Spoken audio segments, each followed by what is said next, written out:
Have your head down. Yeah. You get yourself some time.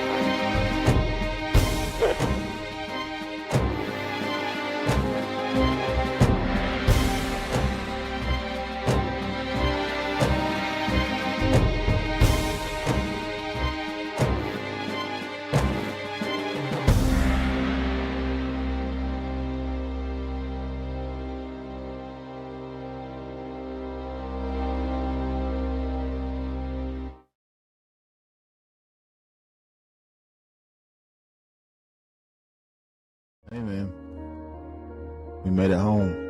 We're all okay. We miss you. We still talk about you a lot. Talk about the humor. We talk about the fight. We talk about the adventure. And we talk about the day. That's what helps us get through it. All of us. We keep your name alive. We keep what you did alive. I know when we were getting out, we were too hard on ourselves and we didn't even really understand it. We didn't know we sold our souls. And you gave yours up for us. Not just us, everybody here back home. That's heavy, dude. Blood, sweat, and tears mean a completely different thing to me now. But we figured it out. We're all doing okay. We're getting old, but it's a good thing. You didn't die in vain. We're still here. We're still here because of you. People like you. I can't think of anything more beautiful. I know you're looking down and watching over us. We hurt for a really long time.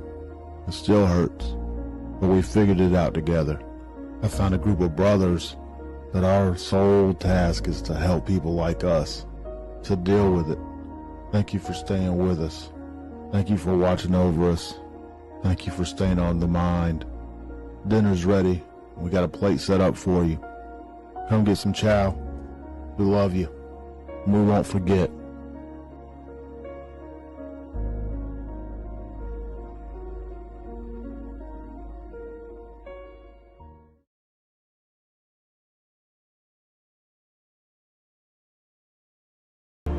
Freedom is the right of all sentient beings. Broadcasting live from the basement of the Pentagon. This is WTF Nation Radio. This is a public service announcement from C.T. Fletcher. I will not contribute to the pussification of a nation. Get your punk ass out there and work for it, motherfucker. Let's roll.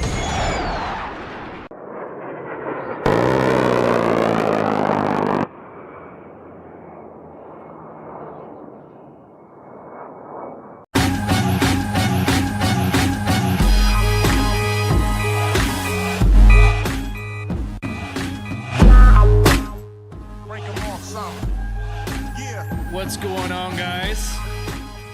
What is going on? I'm Aisha, host on this Memorial Day show. WTF Nation Radio, U.S. Army WTF Moments, Monday edition on this 29 May 2023 in the year of our dumpster fire. Just kind of like mellowed out a little bit, kind of calmed down. Hope you guys are enjoying the time off today, thinking about it, reflecting, remembering those have fallen. Just real quick, hey, just some ground rules here. We got a guest tonight, by the way. Anyways, Robin Bartlett, author, who is going to be discussing all of his book actually about combat in Vietnam. I'm kind of excited to get a host on Memorial Day. We rarely get a host on Memorial Day. What's up, Shipwreck? Nothing much, you? Yeah, Dan. It's been it's been quiet. It's been I've been busy doing things and all that, doing some remodeling and working on some stuff. And see, all that you see behind me is an illusion. So once it's unveiled, then you'll see what's happening. How about that? You'll see what's happening behind me. But at any rate, yeah. So some ground rules, right quick. If you have any members of your family that served in the military that have fallen in the line of duty, Memorial Day is for those that have fallen and given their lives and sacrificed for us. Even if you are, I would say, if you, like I said, that's the way it is. It's just the way Memorial Day is described, for those that have fallen and given their lives for us in the line of duty in combat or serving in areas, forward deployed areas. That's for them. So I know everybody's like saying Happy Memorial Day and all that.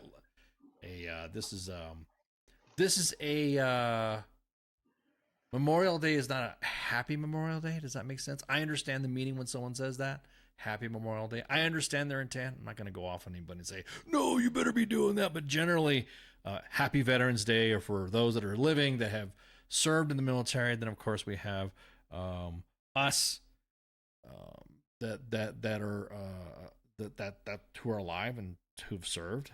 Then you have Armed Forces Day. Then you have Flag Day. Yeah, 4th of July. So you literally have other holidays to commemorate that.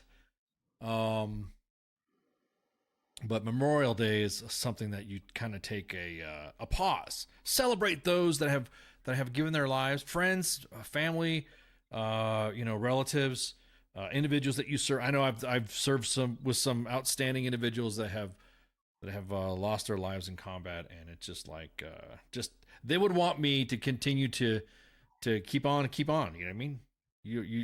I guess you never. Someone doesn't fade away as long as you keep talking about them, as long as you keep bringing their name up. So that's why, if you guys tell me a name, and you say, for instance, name, first name, last name, rank, time that they served, I guess you'd say the conflict, and you just say Operation Enduring Freedom, KIA, then I'll be more than happy to read the names off to you. But other than that, I will stop dead, shipwreck seeing it. I will sit there and rattle and blah, blah, blah, blah, blah, blah, blah, blah, blah, blah, blah. And then I see a name across and I'll read it right up and then continue that, because at least their name's been written and it will be permanently affixed in the archives of the WTF Nation. So other than that, so you said you hung out, just chilled with the family? Well, actually, I went on a silent march this morning, and I showed you the flag, that was displayed at our final location. But other than that, I kept myself busy. Sometimes it's better to keep yourself busy on such day as today. Yeah. But other than that, I'm doing great as best as I can, and I checked up on my friends. I'd always do that buddy check on this time of the year. But yeah. Other than that, I'm doing good. Yourself? Yeah, the same. Like I said, I'm enjoying the I should say renovations, doing some stuff, doing some pre-summertime things. Remodeling. Yeah. Adult dad. Yeah, just doing dad things. You know what I mean? I think I need to this needs to be blah blah blah. And you're like, yeah, there you go. Doing the dad stuff, clean up the house. Little man wasn't feeling PT this morning, so I'm like, okay. There you go, dude.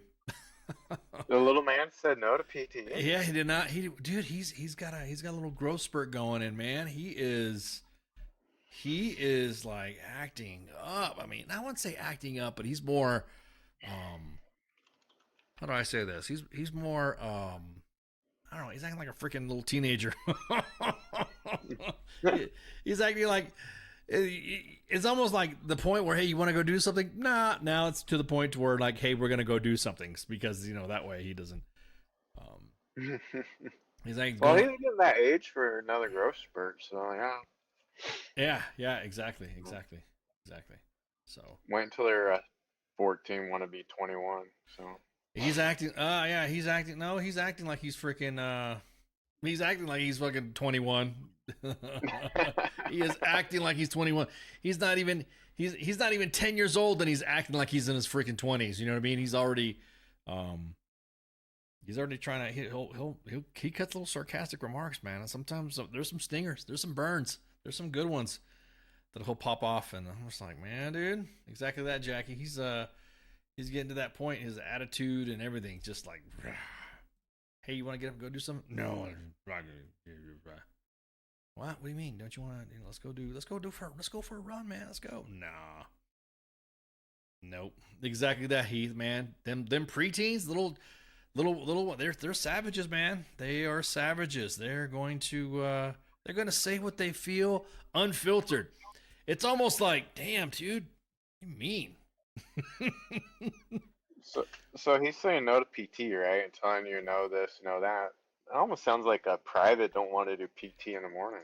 Yeah, you know what? See, that's the thing. Well, luckily for me, I was, like I said, it's a weekend, so it was like, chilling out. So Okay, yeah. it's a holiday. This is the Memorial Day is not really something that whatever. I didn't really feel like, aside from doing some houses stuff right now, then Captain Andrew Ross, Sergeant First Class Clark Corley, Specialist Jason Edens, Private Jalfred Vacagnaro, Specialist James Wycliffe, Staff Sergeant Roberto Loza, Specialist Nicholas Burley, Staff Sergeant Mark de Alencar, and then Sergeant First Class Forrest Robertson, fallen in Afghanistan from R.L. Perez.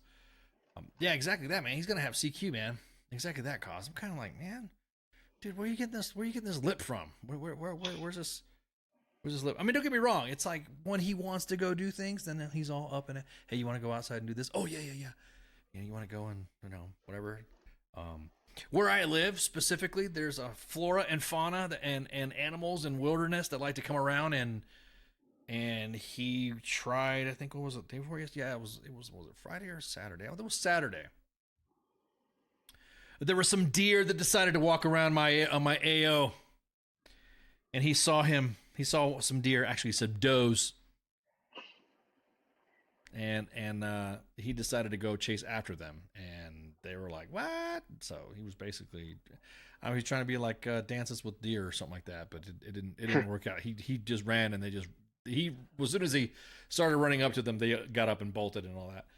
I'm like, dude, you're not gonna catch him. These are the same deer that I trying to sneak in my garage. You know what I mean? These just some like some of my neighbors are wondering why there's blood coming from the bottom of my garage. Well, that's why, because I'm thinking about gutting some. I shouldn't say that, because then some of my neighbors and friends and they're like, you really gotta do that? And I want them to think they want to go gut an animal in the freaking yard and shit. So, but anyways. Yeah, so he's been like, I don't know. It's again, growth spurt. I know he's the thing that he's fighting me the most now is haircuts. Really? Oh, dude. So he saw Terminator 2, right? And John Connor, that character of Terminator 2. He likes that hairstyle. And so I'm like, okay, so you want to, you know what, dude, he's going to get Facebook when he gets older. He's like, no way, did you just talk about me? And be like, ha, I talked about you. Anyways, so he likes the character. We saw freaking Terminator, we saw Terminator 2. And now he wants that same. Well, now he has that same lifestyle. That lifestyle. He's not running around being a delinquent. But I'm just saying, he has that hairstyle. He wants to have his hair long. He wants to flip it back. I'm like, you little freaking surfer cholo, man. That's the in thing right now with a lot of kids. Yeah, dude. He's just kind of like, I'm like, kid. So literally, if you were to put Edward Furlong and my son together, they both look like that. They're both hairstyles like that. That's how he has his hairstyle now. He used to be all nice and short and all that, and then there you go. Sean says Army discriminates, and I bet none knew that. I tried to join the Army in early 20s and couldn't qualify because hearing aids, but they allow people that wear glasses but not hearing aids, and that is discrimination. You need good eyesight just as much as hearing. So fuck the Army. Who cares? Well, thank you, Sean, for that elaborate discussion right there. The discussion point you just provided. But unfortunately, the Army isn't an equal opportunity employer when it comes to specific needs that they have for what you need for, I don't know, basic eyesight, basic ear, hearing to do your job. So, Sean, if you're not going to be respectful in the comments, I'll suspend you in the chat. Since you're going to start trolling already. Since you're already going to start. So, as a matter of fact, I think I'll just do that anyways. What do you think? Well, on a day like today, I would. Yeah, exactly. I think so.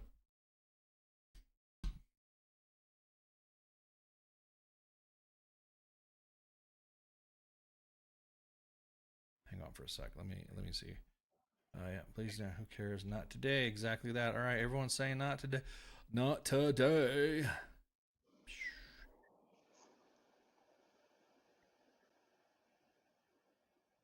Yeah, always exactly that, Michael. Always somebody who already has to be an asshole. So.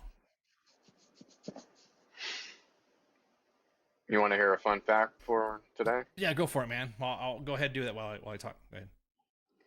You know when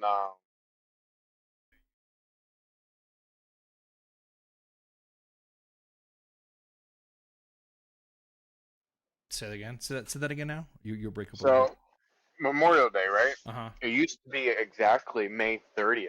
Gotcha. It was never the last Monday of the month until like the 1970s. Oh, okay. You believe that stuff? No, I didn't know that. I thought Yeah. Memorial Day. Go ahead. All started in 1868, actually. Oh, okay. Yeah. There you go. I've been looking up some cool things to put some positive notes on today. Yeah. Go for it. What was the? Go ahead. What's the?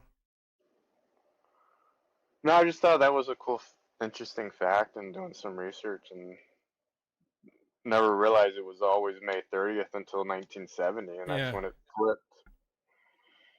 Congress put an act in to make it flip to the day that we celebrated on now. Yeah. Pretty cool. Yeah, I hear you. I didn't realize it started in 1868 though. Huh. Yeah. Interesting. Okay. I need to hit up my boy after this and be like, what happened in around 1868 time frame? Yeah, exactly. He's one of those history buff nuts. Yeah. You know, the history events with the actual dates.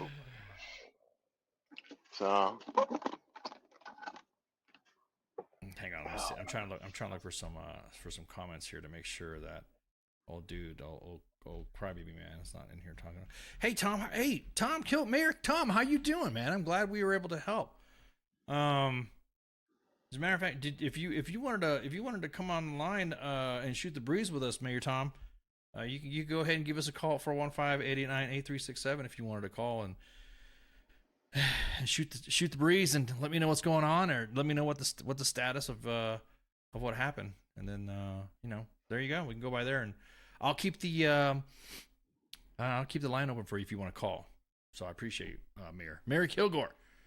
Remember that story we talked about the stolen valor guy that was going to speak and whatever. Right. Yeah. Well, that's the mayor. Mayor Tom is in the chats as we speak. Really? Yeah. So he's in the. Well, appreciate it. You're most welcome. I'm glad you guys are doing well, Mayor Tom. Appreciate it. I appreciate the follow up, by the way. If you got any pictures you want to send us or something like that to let you know, hey, this is the event that you guys did. Hey, more than happy to share it. I appreciate it. Lance says my uncle Irving served in World War II and was in the third wave of D-Day operation. That's actually where he met my grandfather, and was the only reason why they did was to keep. 415-889-8367. 415-889-8367. It's scrolling on the bottom of the screen, by the way, and you'll be able to see it. Just point your finger down below. Yeah, right there. It's going right there, real slow. You need to get one of those little small hands with a little arrow you can grab and hold up. That goes like this. That goes, hey, right here. Yeah, the mini hand. Exactly. And the only reason why they did keep causing people to get mixed up because it looks so similar and the same first name. So they ended up talking to each other. They both found out that each other lived in Greenville, South Carolina. And that's pretty much actually my mom's side of the family came together. Someone married someone and someone married someone else. So I don't know the exacts. I know my uncle went on to serve in the Battle of the Bulge. Oh, here we go. Hang on for a sec. All right. Oh, hey, what's going on? Is this Mayor Tom? Hey, how you doing? Hey, what's going on, sir? How you doing? Well, I'm doing very well. We had a wonderful Memorial Day service today. Awesome. So awesome to hear. And I have to thank you because we, with your help and a lot of other folks, dodged a bullet clearly. So thank you very much. No, it's part of our, I guess you would say it's what we do. To inform the public and that's why, like I told you before when we had our conversation, I didn't want to held it against anybody due to the fact that you guys didn't know. I mean, you knew what you knew, if that makes any sense. So exactly. Thank you. So, but again, it was much appreciated that you at least so who did you end up getting to speak for you guys? So today we had about 500 residents of the city came to the high school, and it was a really nice ceremony. I'll send you the link. We recorded it just as we record all of our ceremonies, and we had Rear Admiral Pat Hall, who commanded the Lincoln and then the Lincoln Strike Group in Afghanistan. And he was our guest speaker. So that was today's guest speaker as how we handled it. It was a very nice day. Awesome. And it was really good. Even though he is, a Navy admiral, I felt like it was okay. So that's yeah, come on, it's only a Navy guy. I mean, at least give him some love. I'm just kidding.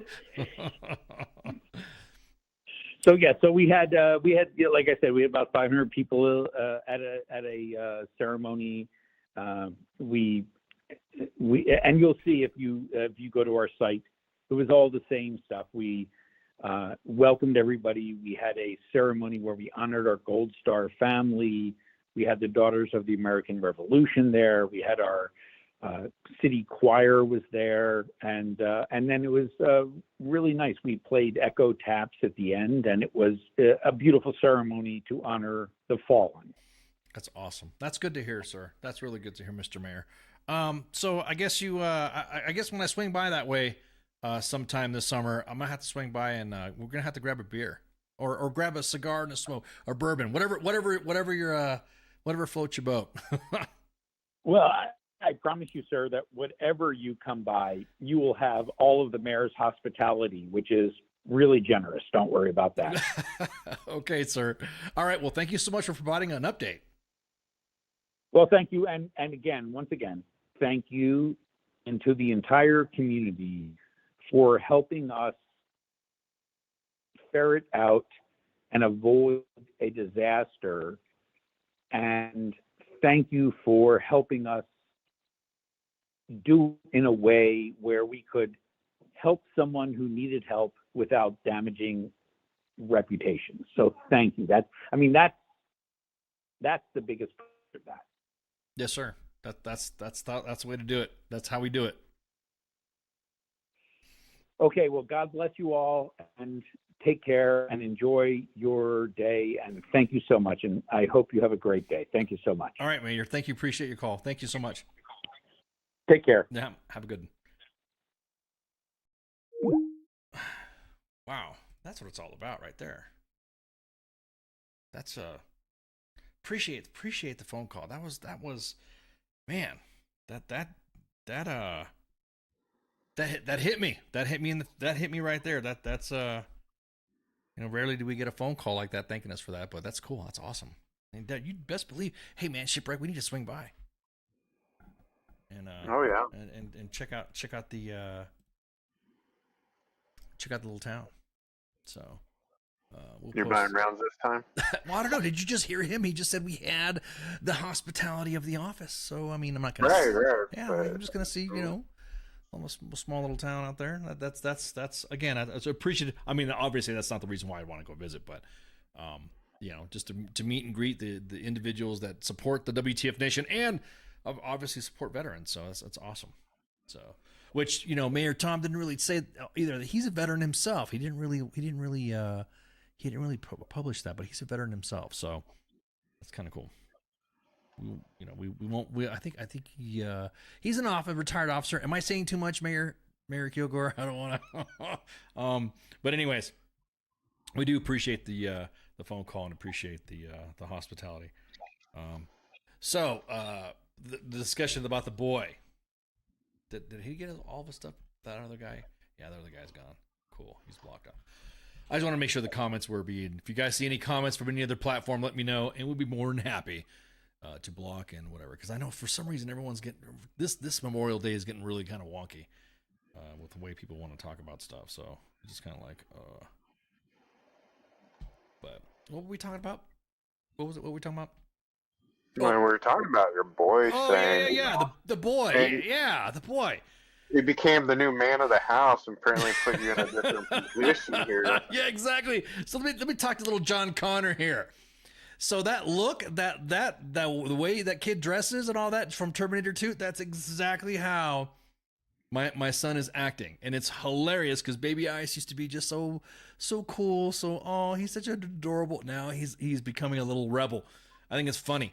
Walks around and just the way his little demeanor and stuff with that hair. I just laugh because I'm like, oh my god, I have a little John Connor in the house. There you go. Does he walk around and saying, "I'll be back too"? He walks around hasta la vista. No, he'll have little comments that he likes to say under his breath. Like, hey, it's time to clean your room up, blah blah blah. And he's like, ooh, when are you gonna clean yours up? Little stuff like that. Just little jabs. Is he dual lingo like yourself, or? Yeah, well, he's more like a mix of different. Yeah, just like most of it's like English. I mean, obviously it's English, but like he'll take little lines from different languages, for like Spanish, Japanese. Oh, sure. Yeah, he'll take little lines from Spanish, Japanese, some Polish, some of the stuff he watches on his language, like those little videos and stuff like that, and then he just like will pick it up. And the next thing you know, he's sitting there speaking some weird language I don't even know what that is. And then he'll say, "Well, that's how you say hi in Poland." I'm like, "Okay, that's how you say hi in the Czech Republic." I'm like, "Okay, there you go." And he's trying to pull fast ones on you. He is, dude. He's plotting. We got some stuff going on. I was like, I bet you, dude, you think you're slick. The Spanish stuff is hilarious because he tried it up. Yeah, well he's a little, he gets that little how do I say this? He has a little inflection in his voice that is so almost like Southern twang. So like he wants to go to Carl's Jr. He'll say Carl's Jr. Hardee's. Like he was like, let's go to Hardee's. Let's go to Carl's Jr. So the way he says it like he's got a he's got a twang, like he's got a little twang. But then he'll say everything else normal. So he'll talk about, he's into cars right now, dude. Oh my god, he is totally into cars right now. All he wants to do is when we go to a dealership to, like, I just serviced my vehicle, and he just wants to go into every vehicle, turn it on, play with the buttons and all this stuff. So currently, if you're buying a new vehicle right now and you notice there's some knobs missing, then there you go. Probably my kid taking it apart. He'll pull something off and go, look. I'm like, yeah, look, that's not supposed to be removed from the vehicle. He says that his great uncle served with distinction as an MP for the entirety of World War II and accidentally shot dead 2 weeks after returning home. I made the correction there, Heath, so that way we don't have to. Yeah, he speaks Klingon. No, that's me. He doesn't speak Klingon. Dude, he's really into that. Yeah. So, anyways, so it's just funny just seeing his little rebellious stage, and he's not even 10. He's just totally wearing his hair. Wears little grungy stuff, like he's a little freaking like almost like goth punk. You know what I mean? So it's hilarious, but it's just so funny because he'll sit there and we'll sit there and eat, and he'll have his hair down. Like a little mopey kid. I'm like, oh my god, I got a little teenager again. It's so cute. I got another teenager. So, but at any rate, so anything that you guys want to say or discuss? We're gonna wait for the guests. Memorial Day is kind of like some of the formats that we do. We talk a little bit about news. Don't want to get too much into politics. Don't want to get into some of the opinion stuff. But it's hard to not sway back and forth into the political stuff when we have everyone really trying to. I have my reasons why, or whatever. Did you guys catch the National Memorial Day concert yesterday? That was posted on WTF Moments and WTF Nation Radio. Did you watch it? No, I personally did not. You didn't watch it? Okay. Yeah, I watched some of it. I'll admit it. I'm gonna get yelled at now. What? I'm gonna get yelled at now by the boss after the show. Oh no, yeah, no. See, that's the thing. I always watch or listen to the shows in the background, right? And so if I'm doing something or whatever, so, but yeah, it's Joe Montana asked if we could share it, and we did. So I thought it was a great concert. Me personally, wasn't bad at all. It's actually kind of short. I thought it was gonna be a bit longer. It was like, I don't know, around just under 2 hours or something like that. I thought it might have been a little bit longer, but I guess not. But it was a good concert. It wasn't bad. So it was pretty good. So if you didn't catch it, you can just go on WTF Moments' timeline or WTF Nation Radio's timeline on Facebook. And you could see all the stuff that was posted. So let me see. I'm just trying to, like I said, I don't want to get too heavy into politics. Aside from the fact that I guess the debt ceiling is going to be good. I guess all that government close down benefits are supposed to be taken away. Yada, yada, yada. I guess it ain't going to happen. So whatever everyone's freaking out about, then there you go. I guess we could say that. Can we say that at least? I mean, I'm still waiting for more information to come out on that. That stuff changes daily.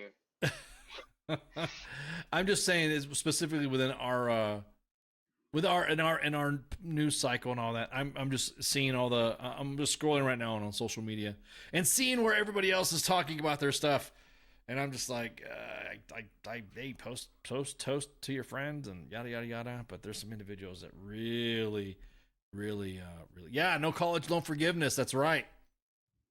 That's right. So if you want that free college, join the army, I guess. Do you say, or join the military? I should say. Yeah, that's a. Well, I guess we can get into the. I guess you could say that. We can. I thought they included the debt forgiveness in it. Well, I think let's say that was supposed to have been in that compromise that Speaker McCarthy and the president were going to discuss, but it looks like apparently that's not going to happen. It looks like the no college loan forgiveness. I remember seeing that blurb. And I honestly think that, you know what, if you take out something that you took out, you should not probably have taken out, then maybe you shouldn't have taken it out. And that way you gotta pay. Otherwise, there needs to be credit. There needs to be home loan forgiveness. Yes, or farm loans. How about that? Cancel farm debt. Hashtag. So that's just me. I'm just thinking that if you incur a debt, then it should be up to you to pay it. The payment suspension is that they were talking about. Not to mention the fact I think there's some COVID money that's going to be stopped or whatever. Like I said, I really didn't look into it today because it was, or last couple of days, just because it's a 4-day and what was happening. Right. So I just I don't know. Like I said, I really wasn't kind of paying attention to social media or paying attention to anybody's posts or not really watching much TV or whatever. I think it's funny because speaking of which, the boy likes to throw freaking movie lines at me now. Or he'll watch he'll watch he was watching Silverado. It's a great American classic, Silverado, that movie. And so all the little one-liners that were in that movie, he's now saying it. So it's kind of funny when he's like imitating Danny Glover, going, "I don't want to kill you, and you don't want to be dead." And I'm like, who are you talking to? So he's trying to become the actor that's in like CIS. Dude, it's funny. Right. It's so cute. It's so cute to see it because he's like, "I don't want to kill you, and you don't want to be dead." I'm like, who are you talking about? Who are you talking to? And then he just like, kind of like gives me that look. So he's on this. So he's been funny this weekend. Anyways, what else we got? I guess right now, since we're talking about Memorial Day, and we can shoot the shit about this is since this is Memorial Day and since it's a disgrace to spit on all veterans, talk about student forgiveness. How many homeless veterans are there exactly? Silverado is better than Tombstone. I'm gonna tell you what. That was a good freaking movie. Comparing it to Tombstone, Silverado and Tombstone, I'm gonna tell you what, yeah. Fight me on that too. Tombstone was good. Silverado, if you want to make comparisons to that, I guess you would. I think Silverado is beats it. That's just me. So, anyways, I think not way too many, not too many. I'm sorry, I don't understand what that means. Not way too many. And the only thing I said for Memorial Day right now that somebody just like to pop up and it's trending currently right now is Jane Fonda. I know everyone's going back and forth. It's Tombstone, not Tombstone, or it is Tombstone. I know everybody. I know in my family, my dad, rest in peace. Anytime Jane Fonda was brought up, I guarantee it, there were no Jane Fonda workout videos in our house. There was no movies. There was no movies that had anything to do with Jane Fonda in the house. And if most Vietnam veterans would agree. Well, I agree with the same way too. That imagine if Jane Fonda was being held to the same standard of today. So if Jane Fonda went to go visit, say, Saddam Hussein or the Taliban back during any of the OEF or OIF, what would you think would happen? I mean, is that how do you feel about Jane Fonda, dude? Everyone's saying Hanoi Jane. So, what do you think about Jane Fonda there, Shipwreck?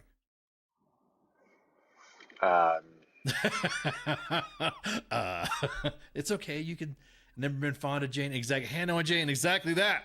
She's trending right now on Memorial Day. I'm like, what the fuck, dude? Why is she trending? She's trying to say that white dudes are the fucking are the blame for the climate crisis. All right. Don't even get me started on the climate crisis. Yeah, I was just waiting for you to. I was just trying to poke to see what you were gonna say about the climate crisis. I had that debate with my kid during Christmas. Oh, really? Yes. How about go Slash on? Christmas. Oh, see, well, okay. I talked about my little one for a second. What's your little one say? Oh, he was getting into it. He's like, no, it's global warming, blah, blah, blah, blah, blah. And we're like, really? Okay, where's your facts? And he tried to explain his facts. Well, let's go back. He's actually in a debate club. So okay. He tries to do debates with me and fond his skills with debate. And normally 9 out of 10 times dad wins, of course, right? Us older age guys have been around for a while, or age moms, Right. But it was like this and that, global warming. And I was like, dude, go look up when they started talking about global warming. I was a kid. Yeah. I was your age when they started talking about it. Yeah. And guess what? The same ice caps are still there.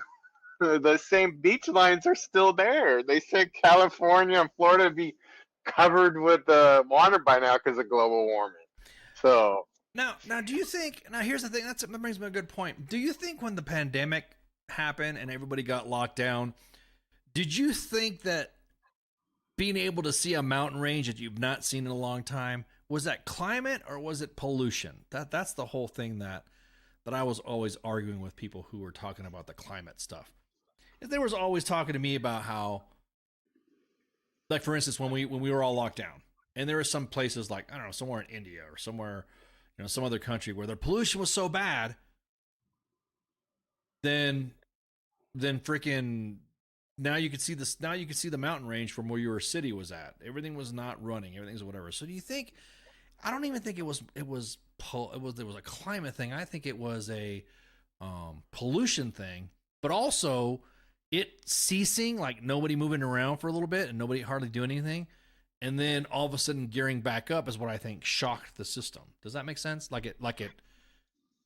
Yeah. What I was telling my boy about climate change, and it goes along with what you're saying, right? So I think they got it mistitled about global warming in general. They should just retitle it as something else. Like, remember how the military and historical events where the military would use chemical agents like over Vietnam to make it rain more and things like that. Well, they also used defoliants, Agent Orange, and stuff like that. Yeah. Mm-hmm. Right. So it's a known fact that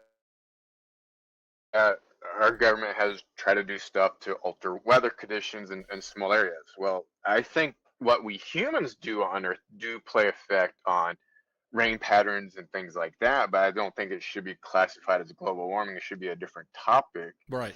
But yes, you're right. More smog we make or whatever can play effects on your vision, I believe. Like if you look in the distance and the road's really high, you see the mirage shadow across. Right. Because it's hot and it's a man-made asphalt, it's just a chemical reaction. But I think they just should retitle it as something else that's more realistic. Right, because that's the thing, is that it's like Now, of course, I'm pseudo sort of kind of like a tree hugger / hippie / no, I shouldn't say that. All I believe is like I don't believe in like I don't think people should litter. Yeah, I mean only because it's disgusting and it you know it looks. Also, the environment, animals can fucking eat it like that. That's not like being an over environmentalist, you know, or over conservationist. It's just like pick up your freaking trash because that's not where it belongs, right? Right. And it's always this, like Pookie said, it's always like a kind of like a little bit of a grift. Like we have individuals that speak for the climate. Or want to be a climate czar or want to be the utmost expert in climate discussions or climate control discussions, or I should say climate change discussions that are not even qualified to be, let alone like, for instance, dude, I'm just a retired dude, man. I don't know anything about freaking science.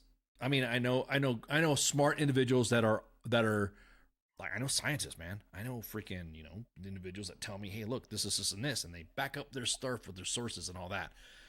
Now, if all of a sudden I became a climate expert, even though I just go around and fly in my private jet and say I'm a climate expert,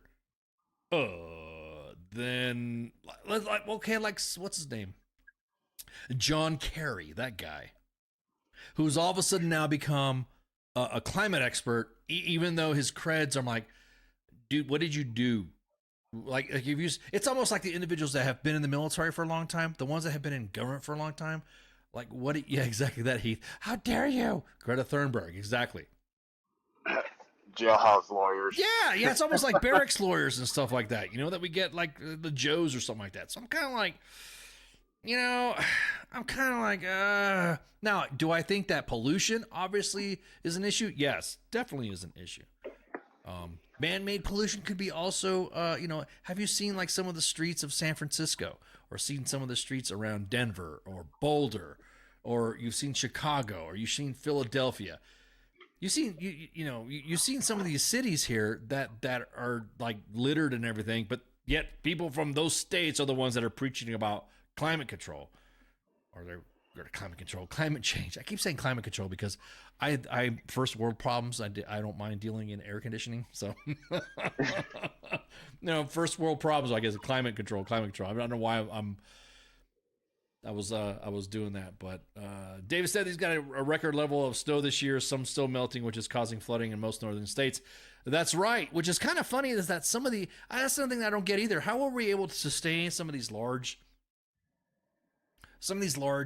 flood or large snow melted capacity of water that for some reason, like for instance, California has had issues actually letting the water just go into the, which they had a drought, go into the ocean because they don't have the proper containment. Whatever happened to all this infrastructure stuff that we keep talking about, infrastructure stuff?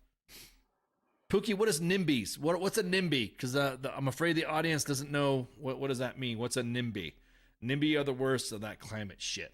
What is a NIMBY? What's NIMBY? So that way you can. It's an acronym. You know, Pookie's great with acronyms, but it's an acronym of "Not in my backyard" attitude. Oh, gotcha. Now, Gotcha. Okay, well there you go. NIMBY, not in my backyard. There you go. Okay.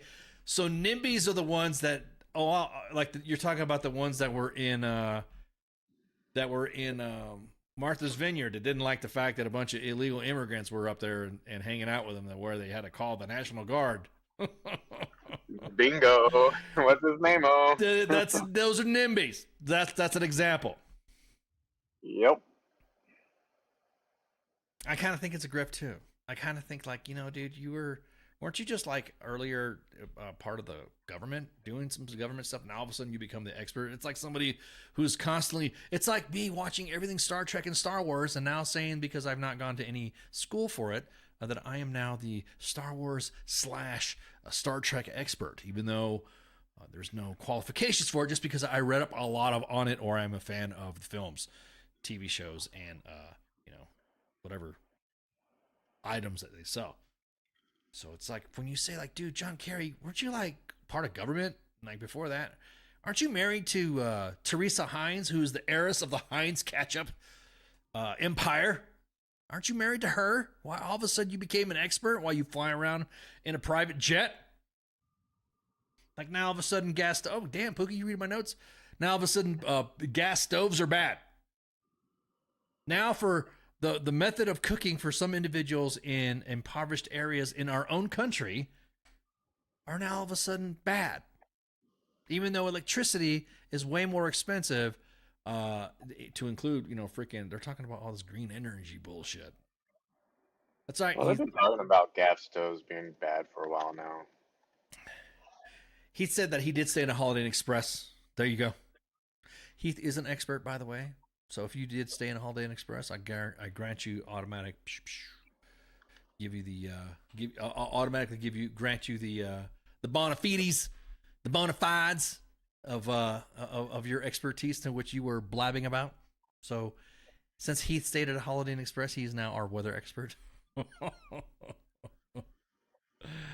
You ain't lying, Jackie. You shouldn't talk Star Wars around Trekkies. Holy shit, you ain't lying, man. Or vice versa. Don't talk Trekkie stuff around Star Wars people, man. They get all mad. Especially, I know Kaz likes to throw some memes up talking about May the 4th, and I'm like, woof, man. Yeah, he throws a lot of Star Trek / Star Wars triggering events, and I'm like, dude, man, buddy, why you gotta hate? Oh man. Let's see. Yeah, so that was my biggest thing. It's like that whole friggin' all this climate stuff and all that sort of shit. I know we deflected way out from Hanoi Jane, but I figured, we talk about that for a minute to highlight that hypocrisy. Like everyone right now is, breaking balls on Tulsi Gabbard, but yet Jane Fonda did like far worse than what Tulsi Gabbard could ever have been accused of doing. And now all of a sudden, but everyone wants to, I said, oh, sorry, I forgive her.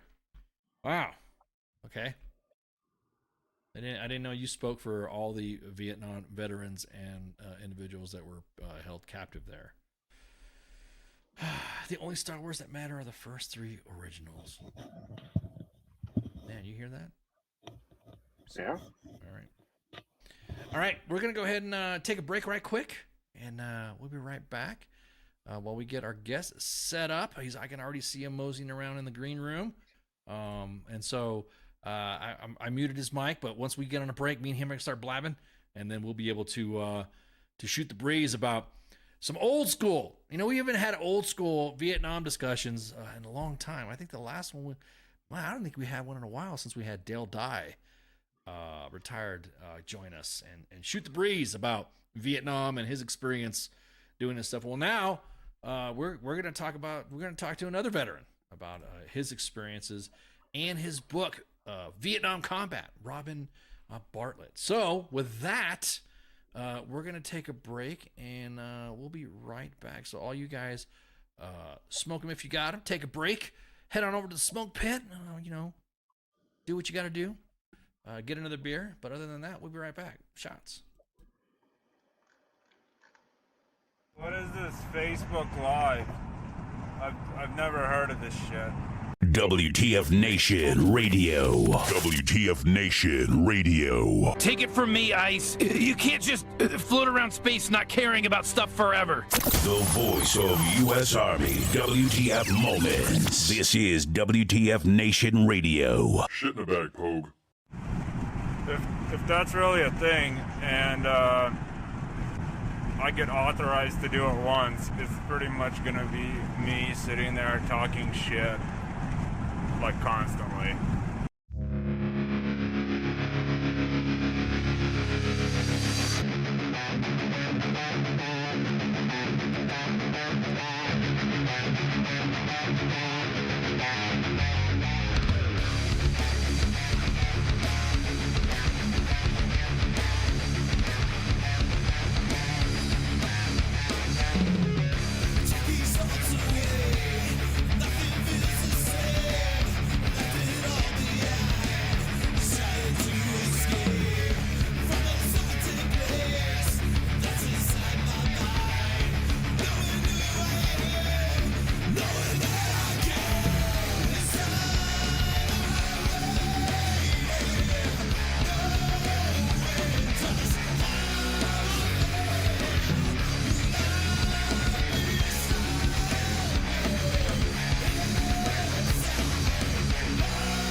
Is it so bad?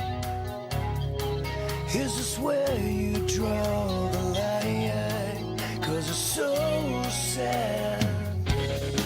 Tell me where you lost your faith. Is it so bad? Couldn't see it in your face. And it's so sad. I'll wait until you come back down to me. I'll wait until you come back down. Why you keep it in your head? Is it so bad? Never heard a word you say it, and it's so sad. Tell me when you lost your way, 'cause it's so bad. Wanna see you when I pray, and it's so sad. I'll wait until you come back down to me. I'll wait until you come back down to me. I'll wait until you come back down to me. I'll wait until you come back down. Is it what you want? Is it what you need now? Is it what you breathe? Is it what you're bleeding now? Is it what you feel? Is it what you're feeling now? Is it what you wanted?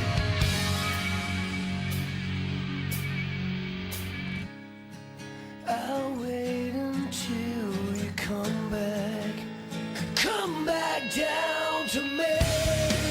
I'll wait until you come back down to me. I'll wait until you come back down to me. I'll wait until you come back down. Hello, you. Will you come back down to me? Hello, you. Will you come back down? Hello, you. Won't you come back down to me? Hello, you.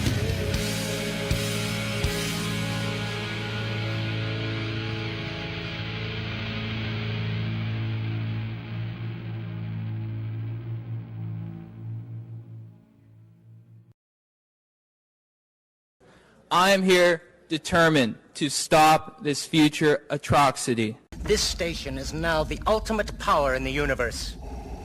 I suggest we use it. The voice of U.S. Army, WTF Moments. This is WTF Nation Radio. I find your lack of faith disturbing. Everything stated on WTF Nation Radio is to be considered the opinion of the person that stated it, and not an official representation of WTF Nation Radio or U.S. Army WTF Moments. Price does not include tax, title, or license. Some assembly required. Each item sold separately. Batteries not included. Objects in mirror are closer than they appear. If conditions persist, contact a physician. Individual results may vary. Keep out of the reach of children. Avoid prolonged exposure to direct sunlight. Keep in a cool, dark place. And please enjoy the show. Shots.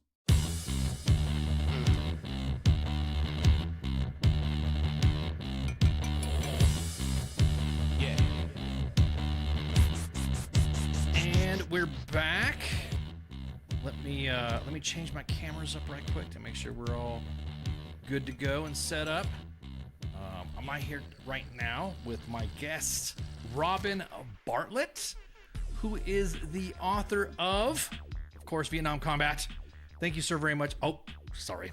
Thank you so much, sir, for keep forgetting. Thank you, Robin, for hanging out, for joining us. My pleasure.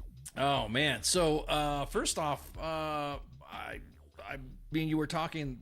You laid out some flags today for Memorial Day. Actually, it was a week ago. I put out 1,000 flags at a local cemetery with with a group of American Foreign Legion folks and volunteers, Boy Scouts. I try and do it every year as a special event. It's very meaningful to me, and it was wonderful to walk around that cemetery and see the stones. And you had to read very carefully because some of the stones were World War II in Korea, very old, overgrown. Had to kind of scrape them back a little bit, but it was a wonderful event. This is a photo that I took at the end of the day. That's a very, very good pick. Very good pick. So, I noticed you're part of the you're part of the Cav. You're part of the group of the cavalry. Tell us about yourself. Tell us about yourself. Well, I come from a military family. My grandfather went to West Point. My father went to West Point. My brother went to West Point. And I actually turned down an appointment to West Point because after 13 elementary and middle schools and 4 different high schools, I said, I have had enough of the military. This is it for me. And in college, it was the height of the Vietnam War was just really bubbling up. And I didn't wish to be drafted. And I also knew my family was very serious about the military, obviously. And we took service to our country very seriously. We believed in those words that we are in the service to our country. In fact, I even answered the phone at home, Colonel Bartlett's quarters, may I help you, sir? As a young man, that's how I answered the phone. But we took it very seriously. So I knew I really had to serve as an officer.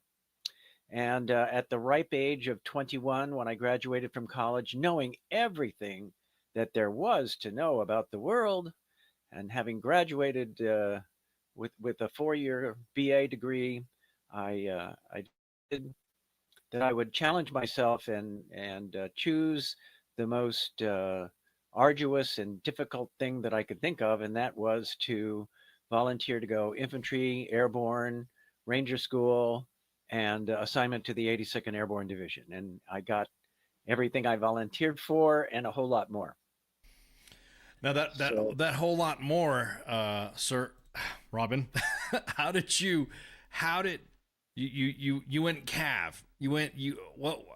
Explain the Cav part. You know, I always talk to the audience about the definition of what cavalry is, and from a newer perspective as opposed to the older perspective. So how did you get mixed up with the first Cav? Well, I was in the airborne. I was with 82nd Airborne Division, and when I received orders transferring me to Vietnam, I knew that was coming. I had served with them for about 7 or 8 months after my training, and went over to Vietnam on orders to go to the 101st Airborne Division, the Screaming Eagles. And they wanted to keep officers who were airborne qualified in airborne units. However, when I landed, it was just after the Tet Offensive of 1968. And they said to us, sorry, all orders for officers are canceled. There have been so many casualties. Stand by. We'll let you know where we're going to assign you. And after about 3 or 4 days of sitting around reading paperback books and taking 5 or 6 showers a day just to try and stay somewhat acclimatized, the temperature with the heat was just incredibly oppressive. I got orders to go to the 1st Cav Division. And my brother had actually been with the 1st Cav. And the nice thing about being assigned to that division, and that division, by the way, is the one with the big yellow patch and the horse on it. And it is a cavalry division. It was originally a cavalry division and one of the oldest divisions in the U.S. Army. Today, it's mechanized. And the good thing about being assigned to that unit is that we went everywhere by helicopter. That was the division that was chosen to be air mobile, meaning that, in fact, they had more helicopters in that division than they had in all of Vietnam. So the whole idea behind the air mobile concept was to transport fresh troops to the battle scene by helicopter, as opposed to having them hump through the boonies and slog it out to get to the enemy. And that's what we did. And the good thing about it was that you carried less weight. You could carry more ammunition. You could carry more water. Those are the two most important things you had. And you got resupplied daily by helicopters. And then when you made a combat assault by helicopter combat assault, and that's a photograph right there of what it looks like. You had tremendous support from helicopter gunships, Cobra helicopters, artillery, even jets sometimes with napalm. And if you were close to the Gulf of Tonkin, there was even support from battleships. Oh, wow. So there was tremendous fire support that allowed us to penetrate the enemy and overcome any situation. Now this new type of what did you think? This new type of air mobile practice. What was your thinking like after being in the 82nd and then all of a sudden now you're turned on to this, because at the time was, like you said, a fairly new concept. What was your thoughts about it? Well, I was pretty pleased about it because my colleagues were carrying 70 and 75-pound packs, and I was carrying 45 pounds, and I could carry 2 bandoliers of ammunition and be able to be resupplied immediately. Of course, as an officer, I only fired my weapon about 2 or 3 times. That was not my job, but we could carry more ammunition. We had more firepower and water. Those were the key things that helped us. So I was pretty pleased about it. And the other nice thing about being assigned to that division is that when you made a helicopter combat assault, and I made approximately 50 assaults, because we would do 2 to 3 assaults a week. And when it was my platoon's turn to lead the assault, then I would ride in the first helicopter, which was in some respects an exciting thing to do, and in others very, very scary, because the enemy loved to shoot down those first couple of helicopters, and that would divert the rest of the landing to a different landing zone. They wouldn't risk additional helicopters to come in if a bird was shot down. But the nice thing about a helicopter assault was that you got to cool off. And the flight might have only been for 20 minutes or 30 minutes, but for those 20 or 30 minutes were the only times in Vietnam that you finally, the sweat dried and you cooled off. And believe it or not, that's something that you really remember and take into consideration. Oh yeah, even in the Middle East, it's the same way. Everybody remembers the heat. Everyone remembers what exactly you were feeling. When we even have old jokes about using the porta potties out in that area, and you're just like, oh my god. I think who's this picture here burning shit at the fire base? Who's that? Is that you? No, that's not me. That's what's called an FNG, and an FNG is a effing new guy. Exactly. And, we had one in our unit, and it was that soldier's job to burn the shit. And typically they would have a latrine that would have a 2-holer, and was wooden with a hole to sit on. And underneath was half of a 55-gallon drum.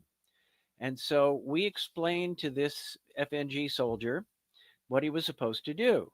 He was to take a 105 millimeter howitzer casing, just the empty casing from the round, and fill it with diesel fuel, pull out the dirty can, put in a clean can, and then pour half of the diesel fuel into one can and half into the other can.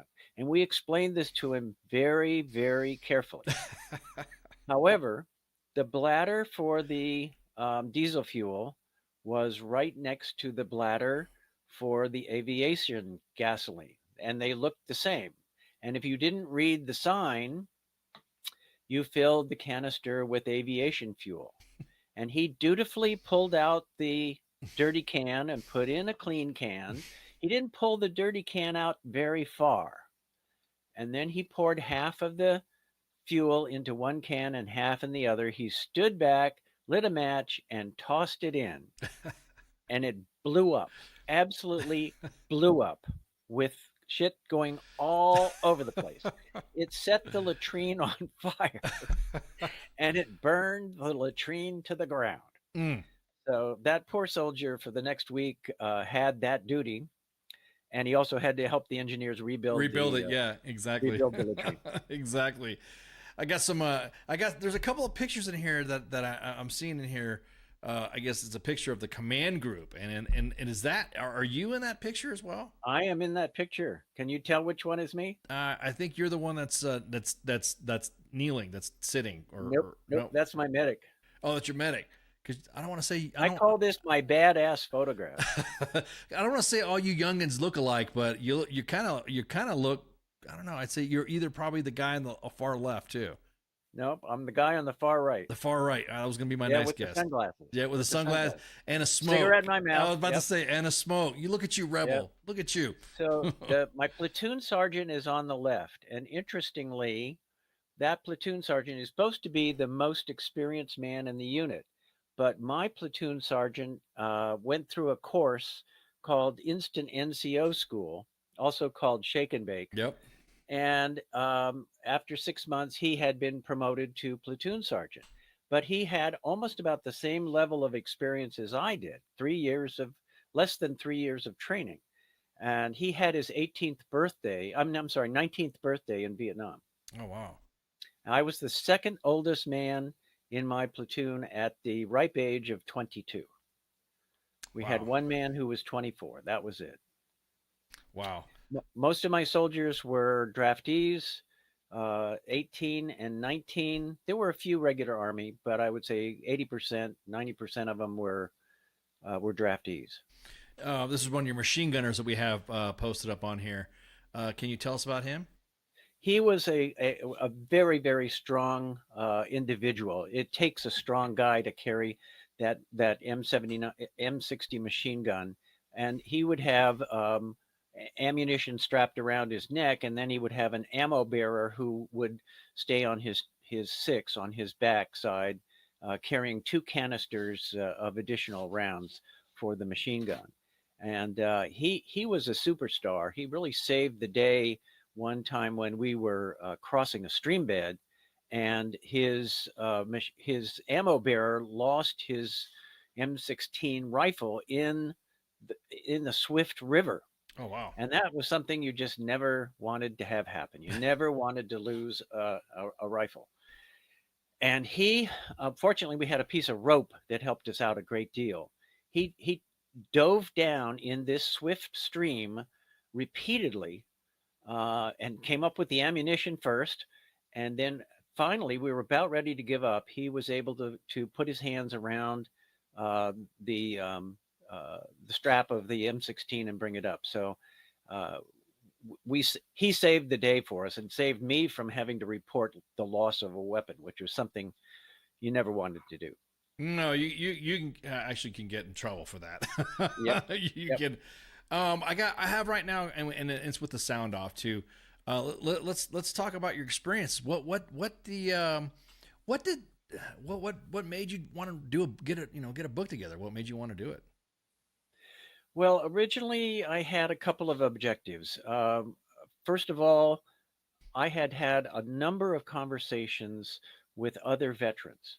And in those conversations, I found out that I had some things happen to me, unusual things, that had not happened to them.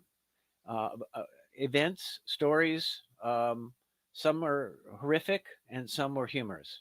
And I thought that this might be a good subject for a series of books. And each chapter essentially is a story around, is an individual chapter that focuses specifically on that chapter. And you can just jump around because there's no real chronology except for the very beginning of the book. Right. And then secondly, I wanted to to some extent, it was supposed to be, in my mind, a catharsis. That I felt like if I could sit down and write out what had happened to me, in the long run, I could come to grips with this 1 year that many veterans, myself included, say there's rarely a day that goes by that you don't recall some aspect of that year in hell. And so I had hoped that that would be the case. But as it turned out, that was not the case. And in writing the book, so many things came back to me. So many stories came back to me, and they haunted me again. It was not quite as bad as the first time, but still, I had some pretty bad memories.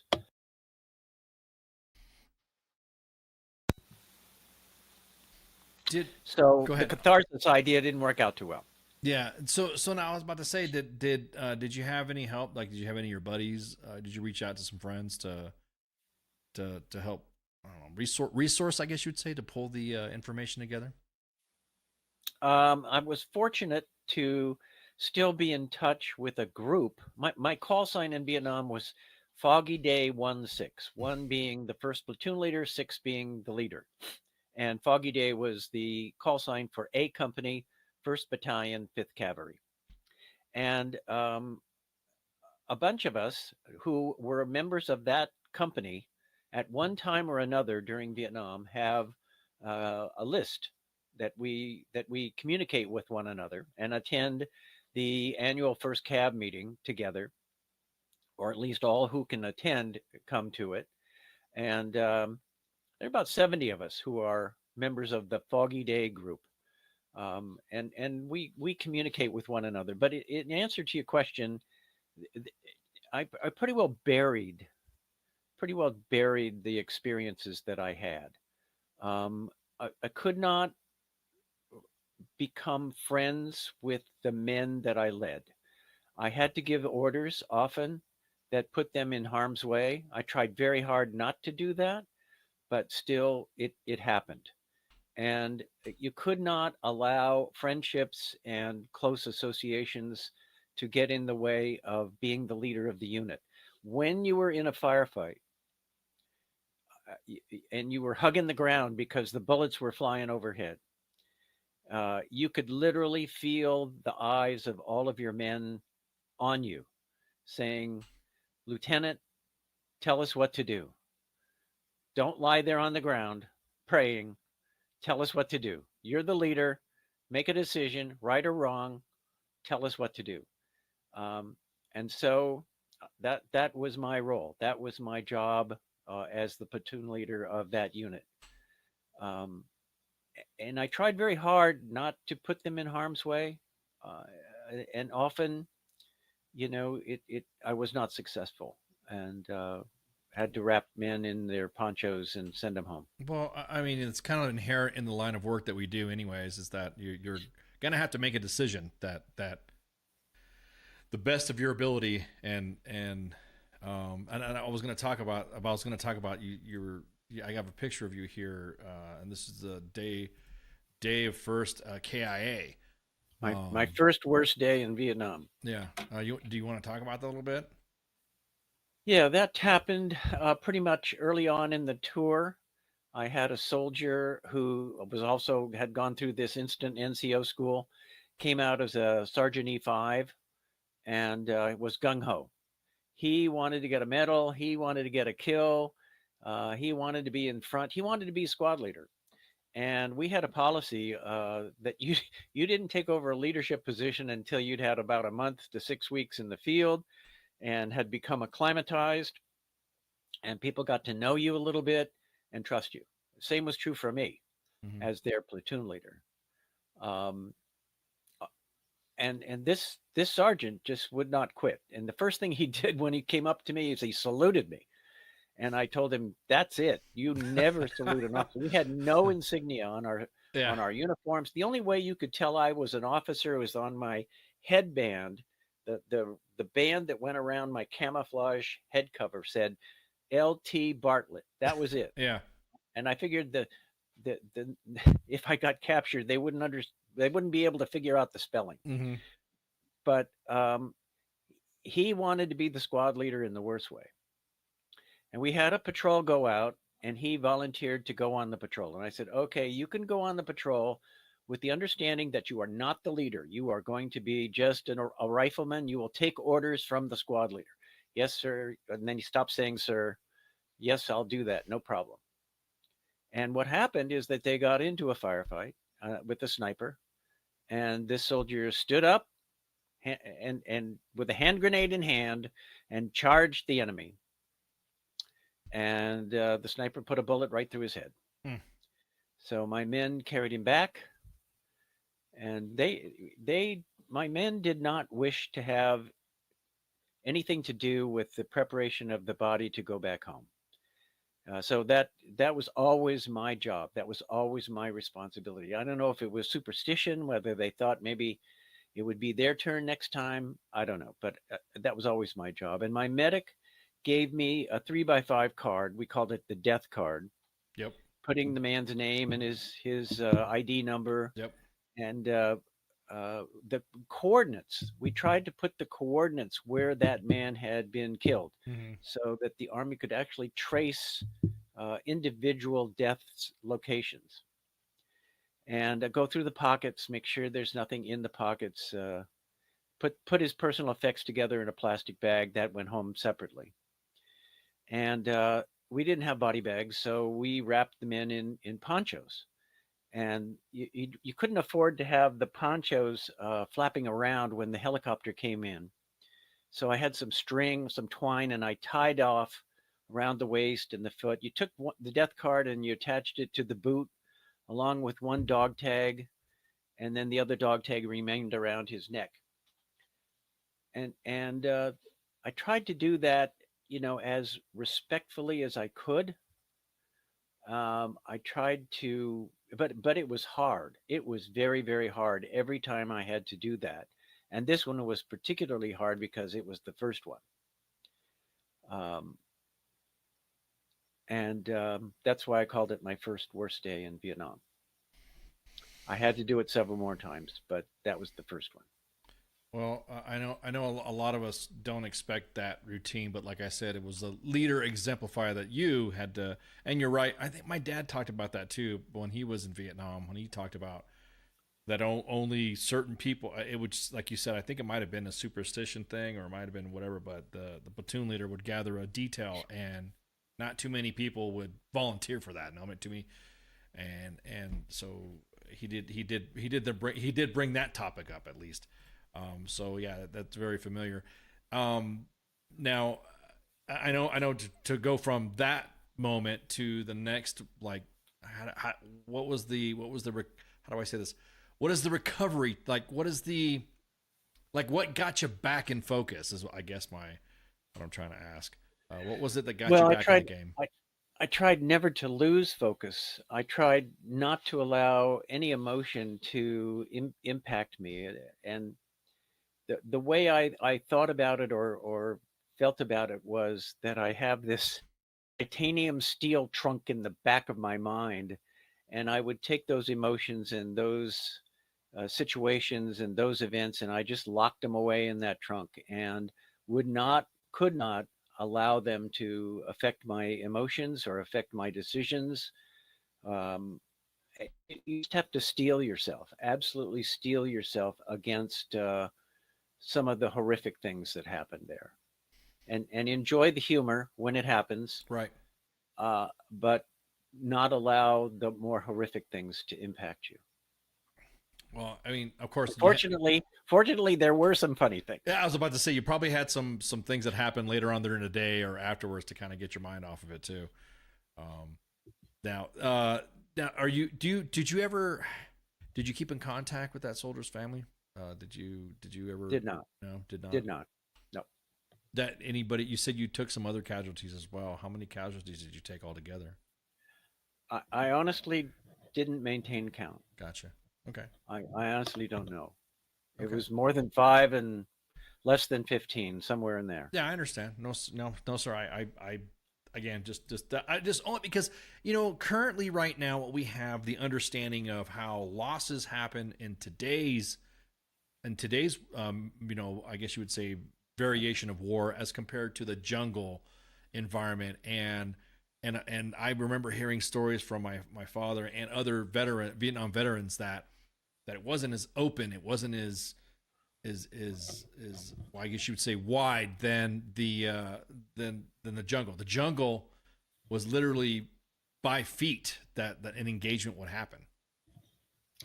Some of those engagements were very, very close. You couldn't even see that far so often, maybe 15, 20 feet in the front, and you'd have a point man out 50 meters in front of you. So often they were the ones who were frequently immediately killed or engaged.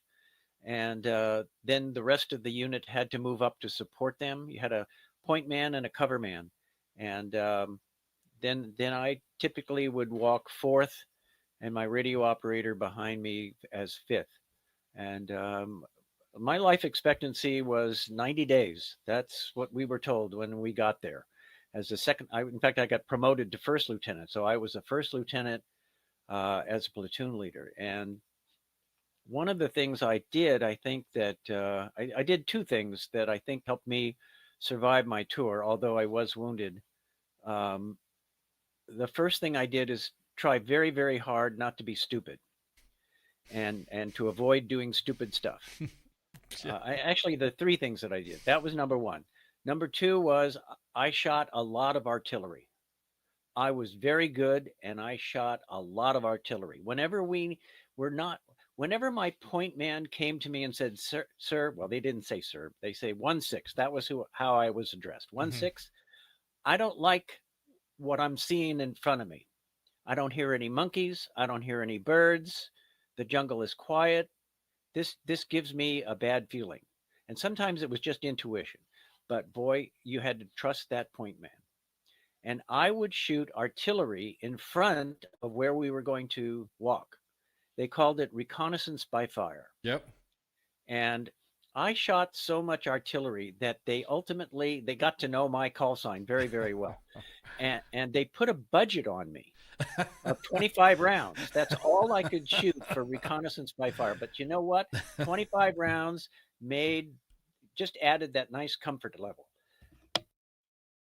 And then the third thing I did was that I sat down with my platoon sergeant and my squad leaders, and I said, look, you guys have had more experience than I. I am not a gung-ho officer. I probably would never have been a really successful commander because I put the welfare of my soldiers before the accomplishment of the mission.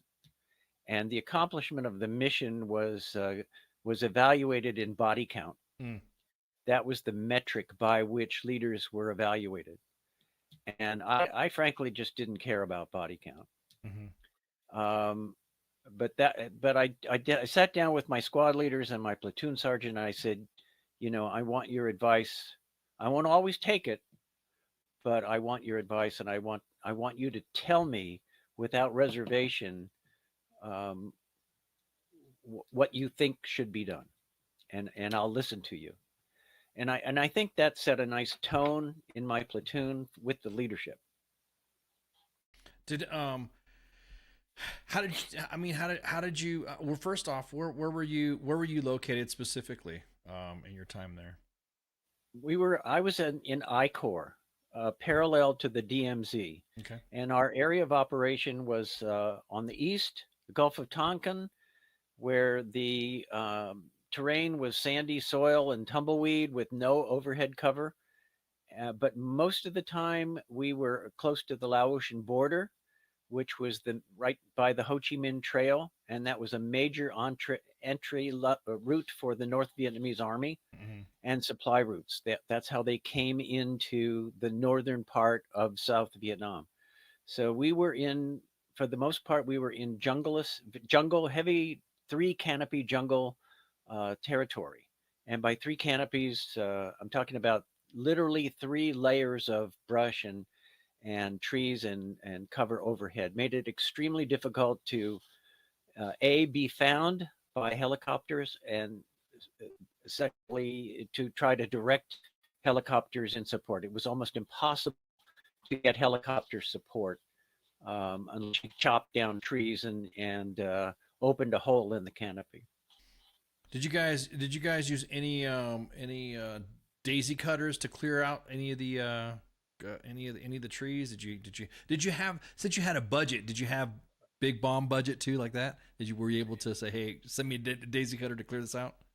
That was the engineer's job. Engineers who were responsible for. In fact, I have a college classmate who was an engineer, and his job was to create fire bases on the tops of hills, and that's exactly the way that they did it.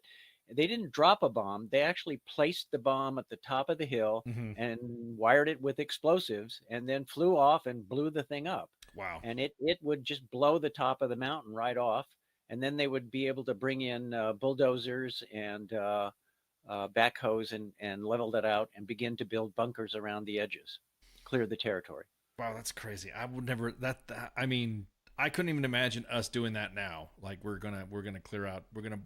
I mean, I'm not saying that we've not how do I say this?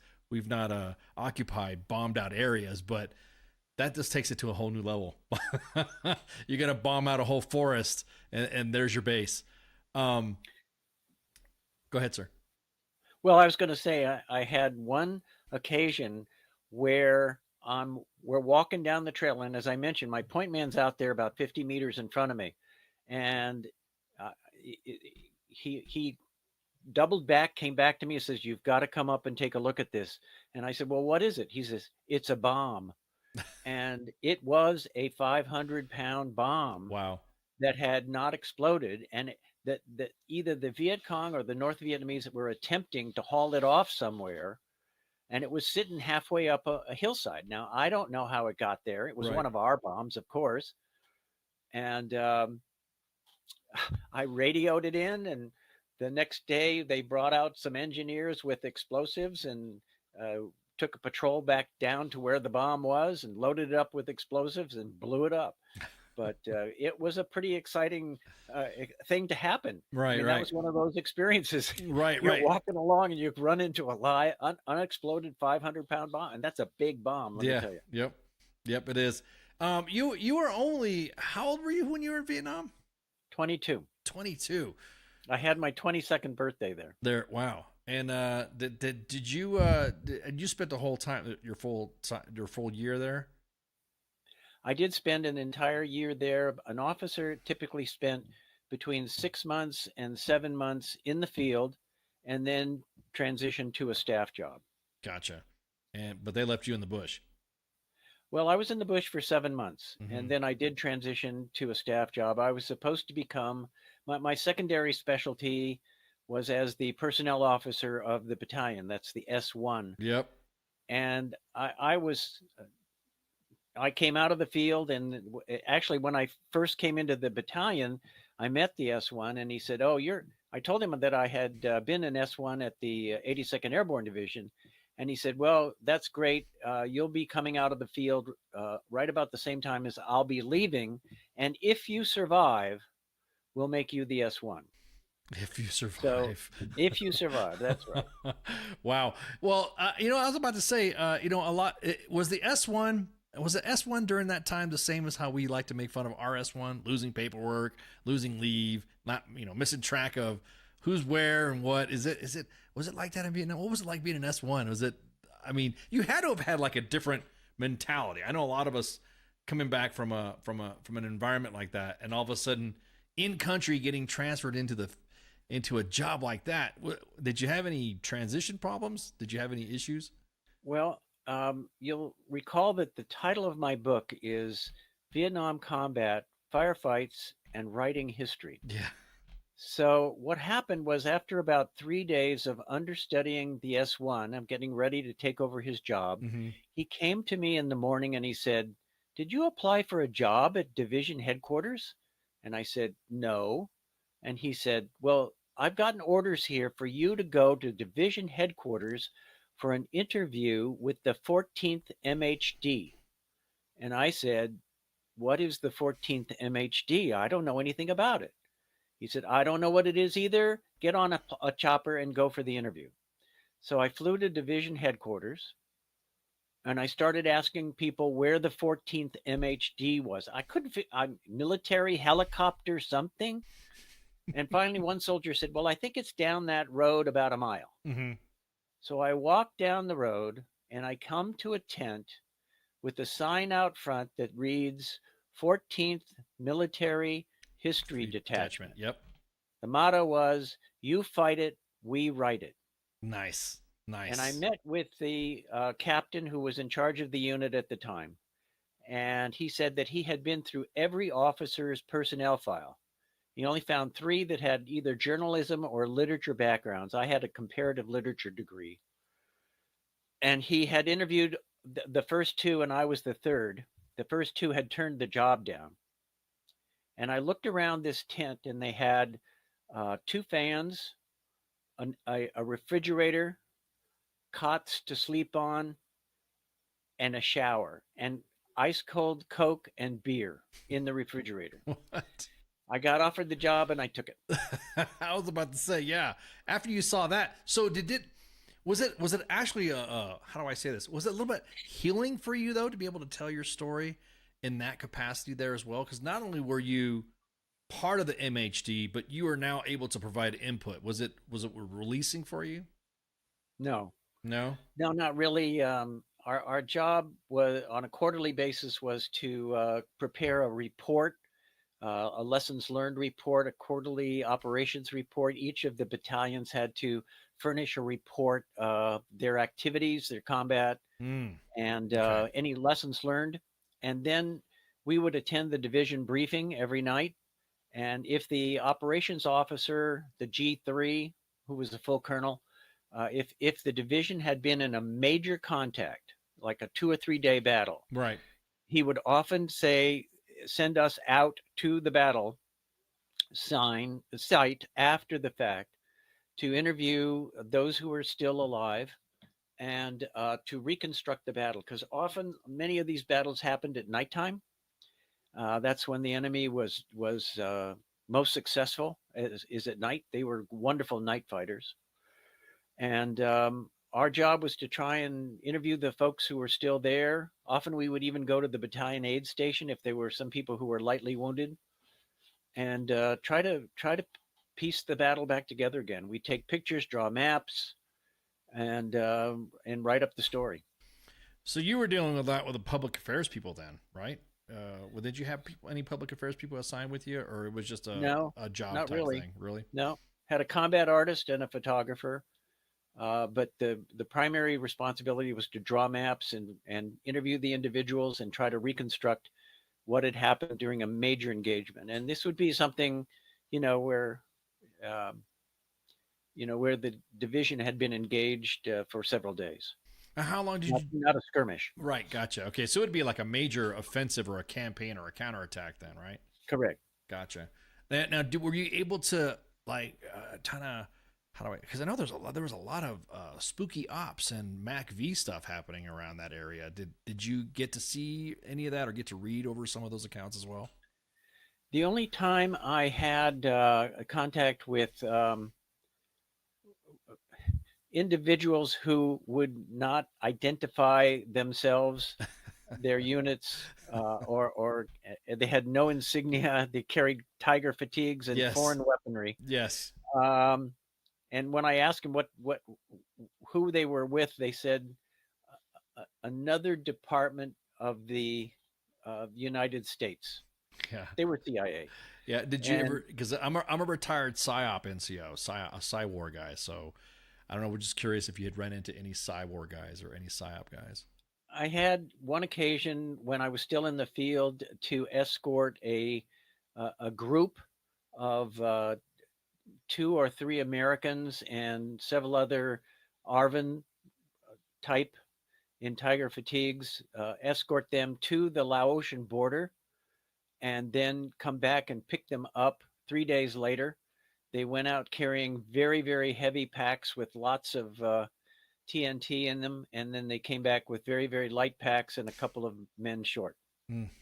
Okay, yeah. So yeah, you were supporting. And I was told not to say anything about it. So, but were you allowed to talk to them, or were you allowed to interview them, or whatever? They would not talk to us. Gotcha. Okay. Our job was just to escort them in and escort them out. Right. Wow, that's so fascinating. I mean, I heard of MHDs, but I never well, just until now, I never talked to anybody that worked in an MHD. What was that like to, like, did you have, like, you were saying that body counts were important or whatever. Did some accounts get to you that you were like, okay, this is bullshit. I need to adjust this or whatever. Did something just seem to be like crazy, almost legendary type stories?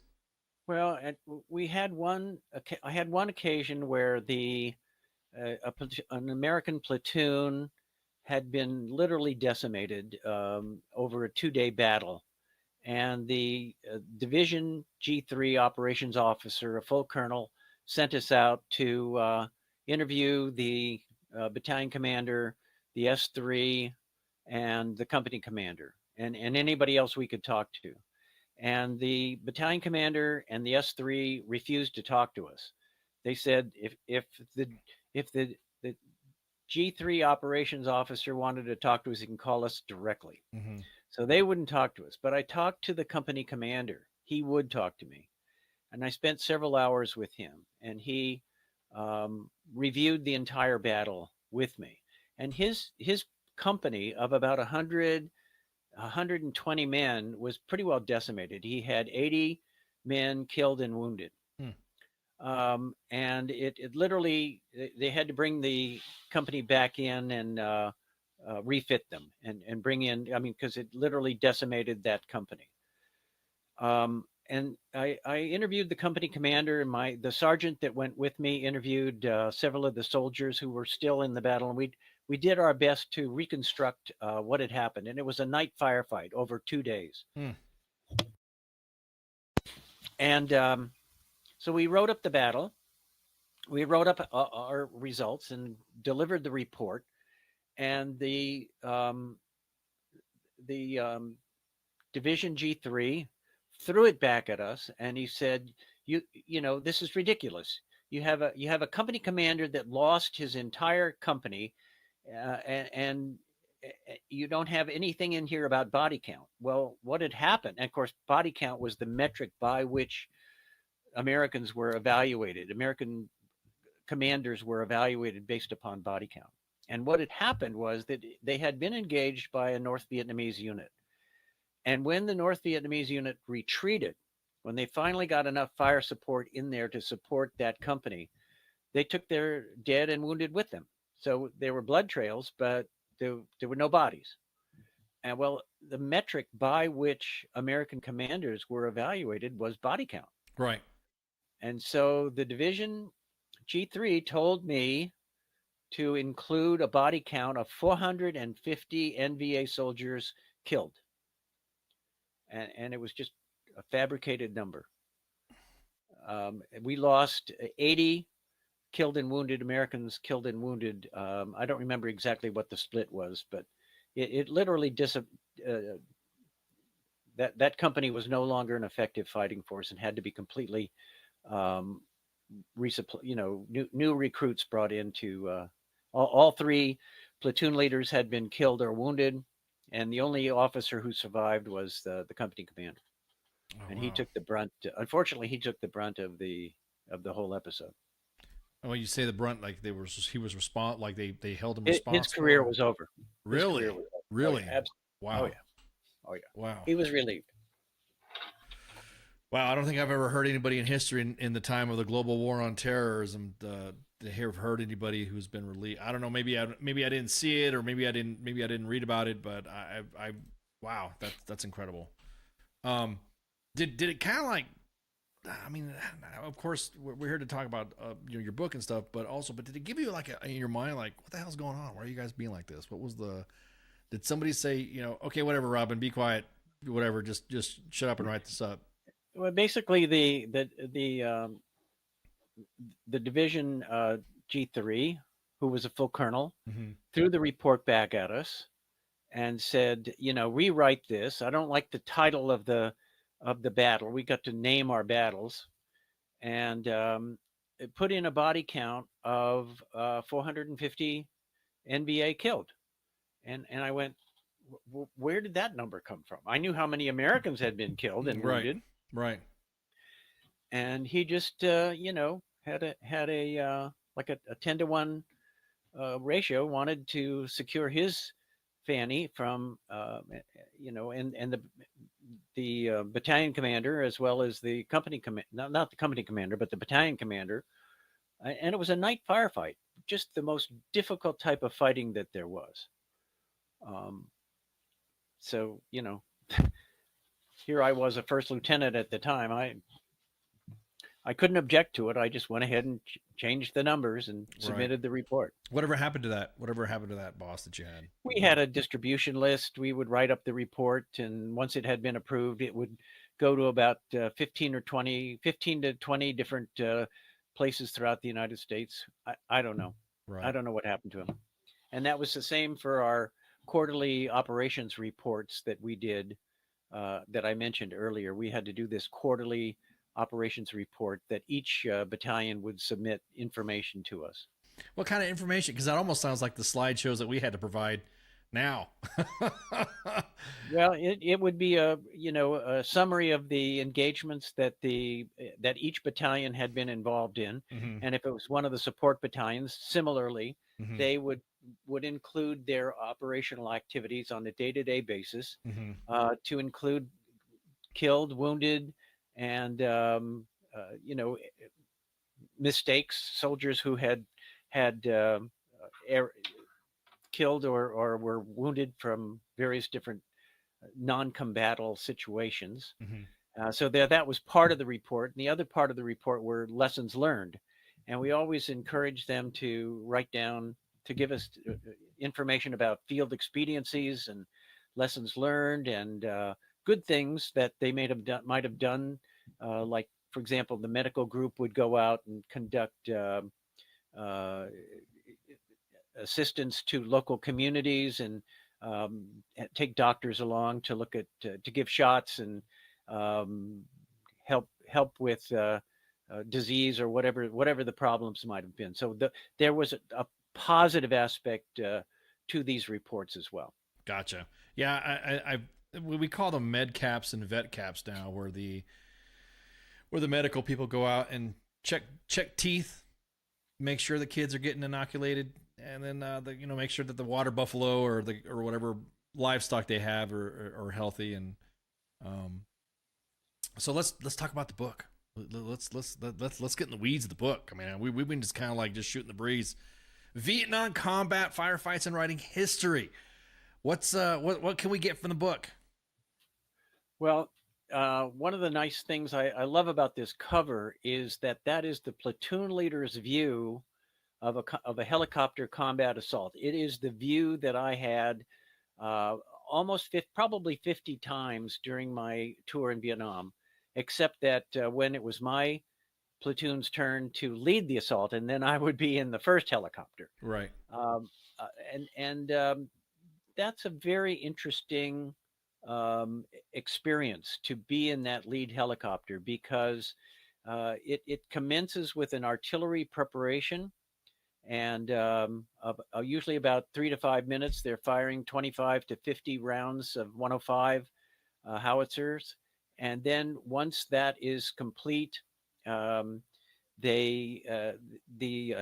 Cobra helicopters come in and they shoot up the perimeter, and then those lead birds come in and they're shooting at the edges of the perimeter to protect the lead birds that are coming in. And I made approximately 50 of helicopter combat assaults. That was the first Cavs trademark, and something that we were very proficient at doing. Now with this, I'm just going through some of the chapters here. You also have well, matter of fact, let me pull this back up here. Let me pull this back up, because there also is you got some big reviews.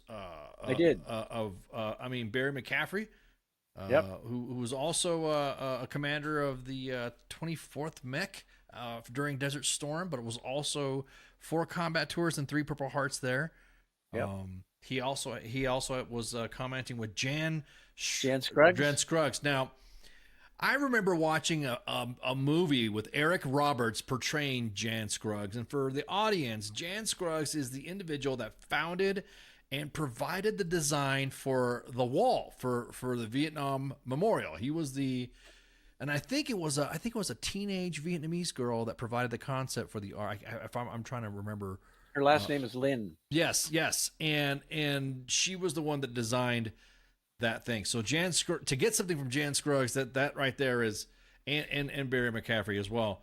H.R. McMaster, you got some comments from him. And the guy we talked about earlier in the day, Dale Dye. Dale Dye, that's right. He was a guest on our show. His comment was, many times during my own Vietnam combat experience. Well, I'll just go ahead and pull this up and read it at the same time. And we also have my my RTO, my radio operator, and my medic contributed their quotes as well. Yeah, the answers are all in Robert Bartlett's masterful accounting of his time as a platoon leader and vaunted the first air cav during the most rugged years of war. In his factual recounting, Bartlett tells it all as he saw it from a grunt leader's perspective, strong stuff and full detail of emotional insights. That was from Dale Dye. And then you got Publishers Weekly, you got Skip Vaughn, your medic, Doc, Doc Cleary. Robin Bartlett's book is brought to life Vietnam events in vivid detail that I had forgotten. It must be the history thing in you, by the way, Robin. That's what could be. I found it hard to put it down and finish reading it in 2 days. And then, of course, your RTO, Vietnam Combat, gives an excellent description of areas. He was always within arm's reach. Yeah, right. He was an amazing guy. Little wiry guy, very thin. And once, he complained bitterly about carrying that radio. He would bitch, he would moan. And finally I said, okay, that does it. We were at the bottom of the hill. I said, we are switching packs. And I carried his radio to the top of that hill. He carried mine. And when I got to the top, I said, I will never say another word about your bitching again, ever. Well, I couldn't believe. Yeah, because he carried that radio and a couple of batteries, with supplies and equipment and rifle and ammunition and the whole 9 yards. Yeah, exactly. Not to mention the fact he was just as tough as nails. Yeah, it was. Well, back in the day, the radios that we have now are cell phones compared to the radios you had back in the. Because you had a Prick 77, and then you had some of the HF ones too, and. Y'all had the RTOs had to carry all that stuff together with batteries, with ammo, batteries, extra batteries, with ammo, with their water, with their patrol, with their mission pack. So it's so. What do you say after that when you give him the backpack? When you give him his rucksack back? I just told him I would never complain about his bitching ever again. I never said another word. Yeah, it killed me. It killed me going up the top of that hill. I bet. A lot of Vietnam veterans, and I brought up a little bit. What's your? I noticed the message that you put in the beginning of it too. Welcome home. And they're the words of Vietnam veterans using greetings. My Vietnam veteran brothers have a deep understanding of these words, and they bring tears to our eyes and lumps in our throats that are so meaningful to us. What do you feel like you're welcome? Do you feel like you're home? Do you feel like we've been welcomed home? I have begun to feel that way. And it's interesting that phrase, welcome home, has begun to catch on in the civilian community. It's been said enough times and recognized that we were not welcomed home. And we were, many of the vets took their uniforms off when they came back to the United States and didn't want to be seen or recognized as soldiers. The war turned against us and labeled us as baby killers. And, we took a black mark from the Cali incident and many other, toward the end of the war, there were a lot of incidents of with racial incidents and whatnot. Those words, welcome home, are very, very significant. And Vietnam vets today are in their 70s, and we're getting up there. And finally, many of us are slowly beginning to receive gradual appreciation for the effort that we put forth, and recognized for just doing the job that we were called on to do. Many of us, I'm not myself, but many of them were volunteers. You know, they just volunteered to go over, or they were drafted, and they served their country, regardless of how they went into that war. Right. Now, but do you think now that now that Vietnam veterans are starting to feel it, how do I say this? I don't want to ask this question, but do you feel welcome home? Do you feel like, yep, I'm appreciative now, or I have been appreciated for my service for Vietnam? Do you feel that way? For many years, while I was in the service, and even after I got out and worked in my civilian career, I never let it be known that I had been a soldier, that I had been in Vietnam. I just, it left such a black mark on me, and I did not wish to be recognized as a veteran, or having served in Vietnam. And part of I guess part of what my motivation in writing this book was to come to grips with that myself, and to feel more comfortable about the recognition of being a Vietnam veteran, and then telling my story, because I think I had a number of things happen to me that were unusual, that did not happen to others, and I wanted some of those stories to be acknowledged and informed. And I would say in the last few years, I have felt much more comfortable about revealing. And I'm the president of the New York, New Jersey chapter of the 1st Cav Division. And in that regard, we have about 35, 40 members of our group in the New York, New Jersey area. And I try and bring in speakers, and who we have a wonderful meeting coming up in October with an Air Force officer who had been shot down and had been in the Hanoi Hilton, and has a wonderful story to tell. And I've got a donut dolly coming in too to talk about her experiences in Vietnam. So it's going to be a wonderful meeting, and that has been very, very satisfying for me to meet with other veterans and share our stories and share our mutual situations. What's a donut dolly? A donut dolly. Yeah, I was like, that's a new one. I was trying to remember if my dad ever told me that. Is that a Vietnam veteran slang or something? Maybe. I don't know. That's what we called them.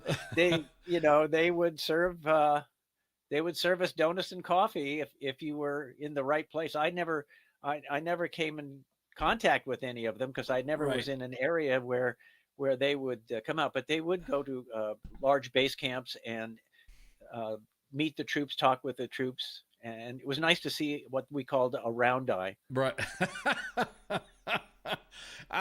Come on, Robin.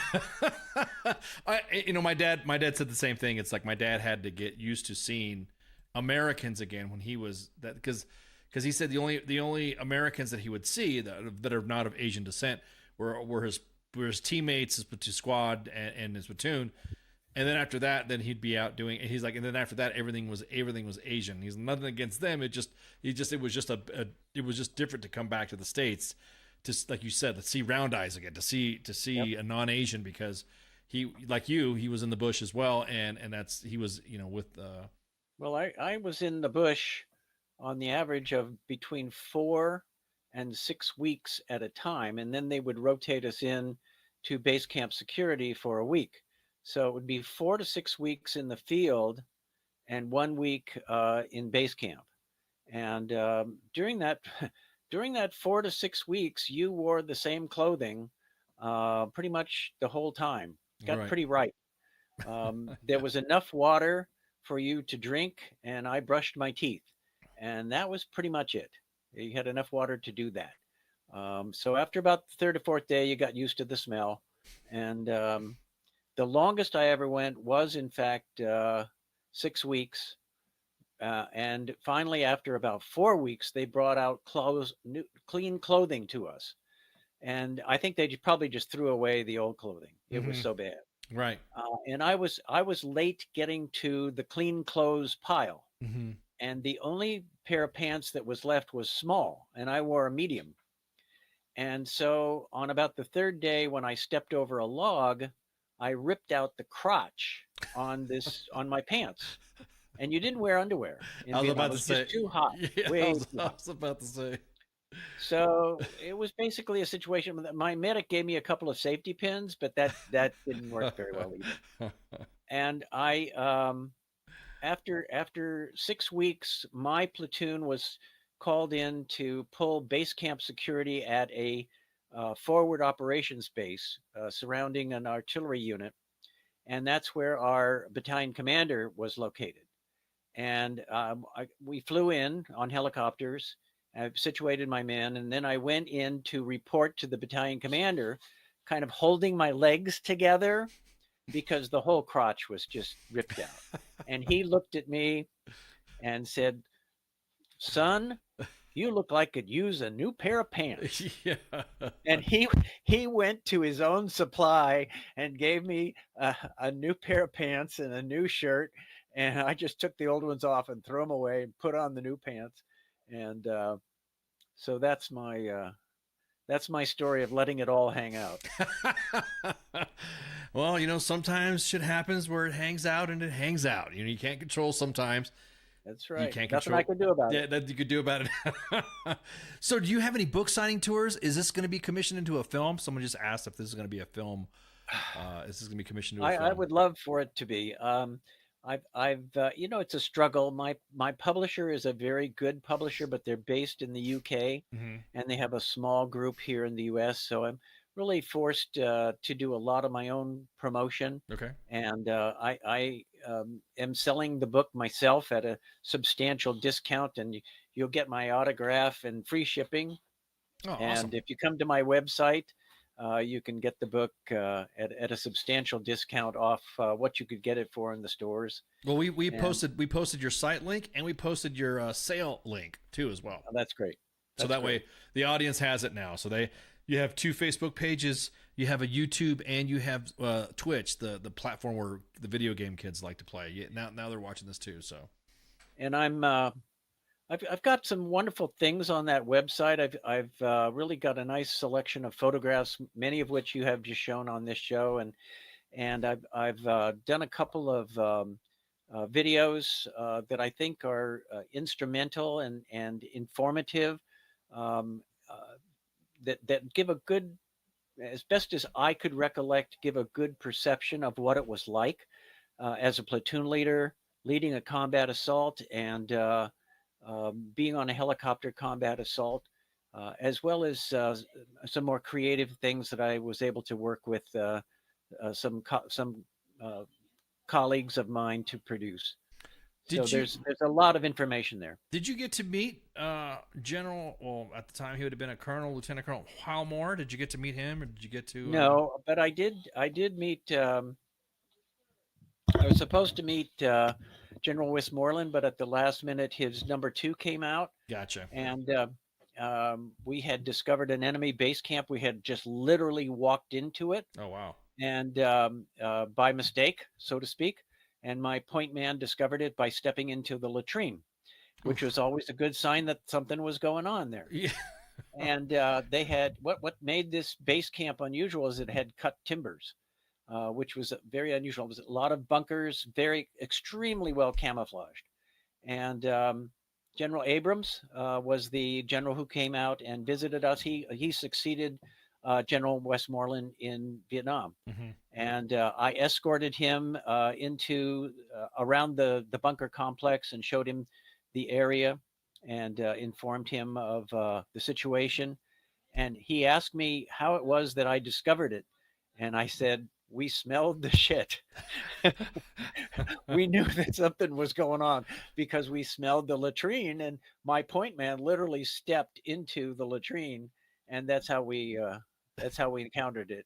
It was so well camouflaged.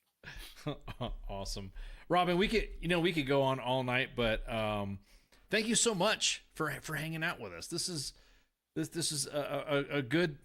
This is something to remember our fallen comrades as well. To talk about the experiences that you went through and all that. And again, real quick, just to go over the book. The name is Vietnam Combat: Firefights and Writing History, which we didn't know. Mr. Bartlett here is also a historian.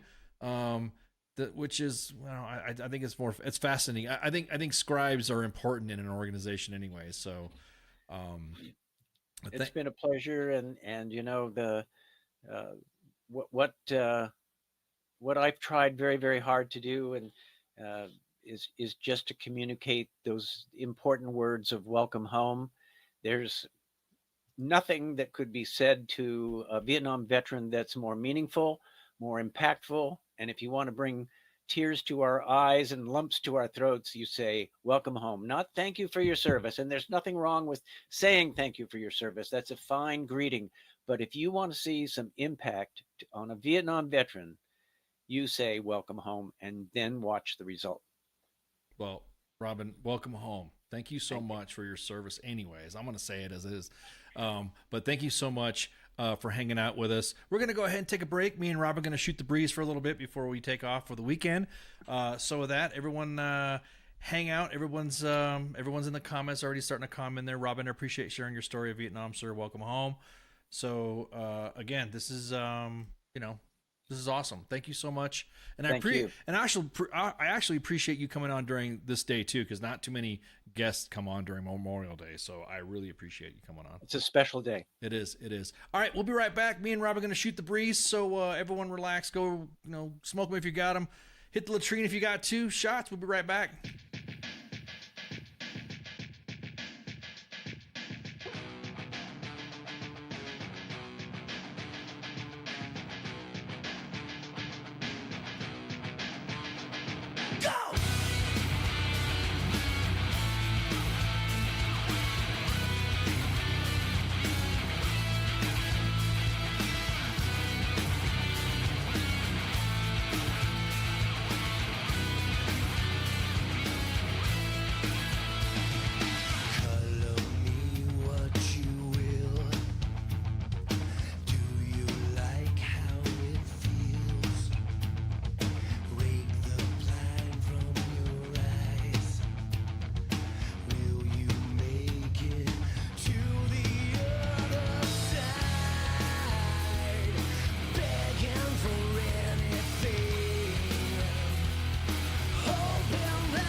If you bleed, you won't feel it, and you won't see nothing at all. And you can fight, you can hide that you're naked.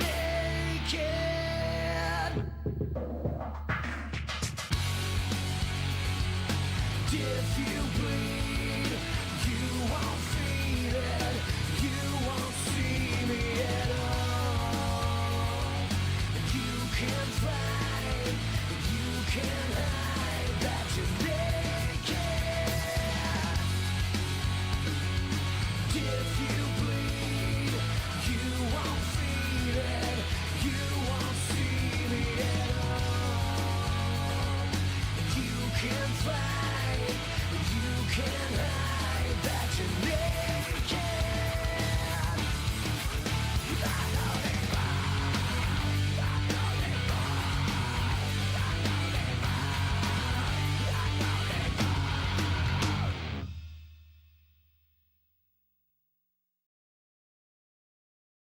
Hey, this is SEAC retired John Wayne Troxel. You're listening to WTF Nation Radio, the station of choice for all of the badass MFers on the planet. The voice of U.S. Army, WTF Moments. This is WTF Nation Radio. Oh, man. And we're back. Woo. Man, it was a great convo. Great convo. I appreciate you guys in the chats supporting, saying welcome home to Robin Bartlett, author of course, let me pull that thing back up. Vietnam combat, firefights, and writing history. I didn't know he was a freaking historian either. So that added some spice to that too. That's pretty cool. I bet he's got a ton of stories. We actually had more stories to talk about too, but we had to close it up for time. But anyway, you there, Shipwreck, or you just like hanging out? What you doing? I want to see you. Are you in there? Yeah, there you are. Oh yeah. Oh, okay, there you go. I see you now. All right, so real quick, we got housekeeping for a few seconds. We got some stuff. Let's see what we got going. Let's look at the calendar today. Of course, was Robin Bartlett, author of, and so hey, you're late, Baconator. We're about ready to close up. Author of Vietnam combat, firefights, and writing history. Again, you can see the links that are inside the chats there that I dropped of his website, and a link where you could purchase that, where he said you will get a decent discount if you of his book. So, anyways, Carrie Beaver. We got Carrie. Wait, did we correct the name? Was it Carrie Beavers or Carrie Beaver? I don't want to fuck up her name. She's our guest coming up on Wednesday at the Smoke Pit. As a matter of fact, let me throw up the graphics up right quick. Let me throw some graphics. Let me see right quick. There we go. And let me put my ugly face up on that Monday edition. There we go. Pew. Shipwreck, what you doing, dude? You like freaking you like blowing up something or something like that? I can hear you in the background. You're blowing up. That you would sneak up. People sneak up on, you know. Yeah, people sneak up on you with them bombs, man. I could just imagine your face showing up to a situation like that in a pucker moment, like, holy crap. Right, exactly. Could you imagine just walking back up here and just like, what the hell would you do? Walk in the park, you know? Yeah, exactly. Yeah, well, what can you do at that point? If you see that, you just got a pucker factor, and then, there you go. You got a freaking... You know what that reminds me of, though? The Rambo movie where they set up a Claymore 500-pound bomb, Oh yeah, dude. It's like I mean, the way I see it, it's freaking, it's a win-win, I guess. If you could find the bomb, you find the bomb, you get to blow it up. I mean, come on, dude. How could you not? Let me pull up the thing here. Where is it at? I'm just trying to make sure I got the right graphic up. So. Because I don't want to be wrong. You know what I mean? I want to put out the right information. I don't want to be incorrect in this. Soldier Girl Coffee, Carrie Beavers. Keep your mind out of the gutter, guys. I saw that. What'd you say, Beavers?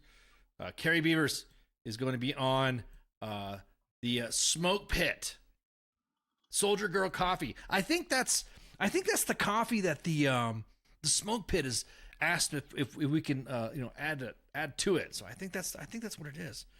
I think the Smoke Pit pretty soon they're like CQ. I think Smoke Pit and Pop Culture Warrior are having competing contests to see who can have the most merch, swag, and whatever. And I kind of like sit back and I think it's kind of funny. Seeing Soldier Girl Coffee, where the Smoke Pit, Carrie Beavers is going to be on. Owner Soldier Girl Coffee, she's going to be on to shoot the breeze with the Smoke Pit. So I think it's pretty cool. Hey man, you guys all, I don't want to say cripple fight, but y'all fight. I like this healthy competition between shows. Healthy, of course. And so that, yeah, it's pretty cool. So she's going to be on the Smoke Pit. I don't know what's going on with what are we doing for Pop Culture Warrior? Pop Culture Warrior, I think, is going to be is having a normal show, I think, tomorrow. And then Sarn's Time, of course, June 1st. And then I think, of course, this is also a bye week for Friday Night Freedom. And let's see. We have also the sports bar. And then we have a day off, obviously, on Saturday. What else? I'm trying to find out something else. What else? Vanessa Marshall, the voice of Hera Syndulla on Star Wars Rebels, has been rescheduled to the 20th. So that's going to be pretty cool. We have John Arquette and Josh Soundhouse from U.S. Patriot coming on about the U.S. Patriot Bravery Tour that they accomplished, and also upcoming convention projects that U.S. Patriot Tactical is coming on. These are the guys that sell stuff at the PX. I think they sell stuff at the PX, but they sponsored some stuff too.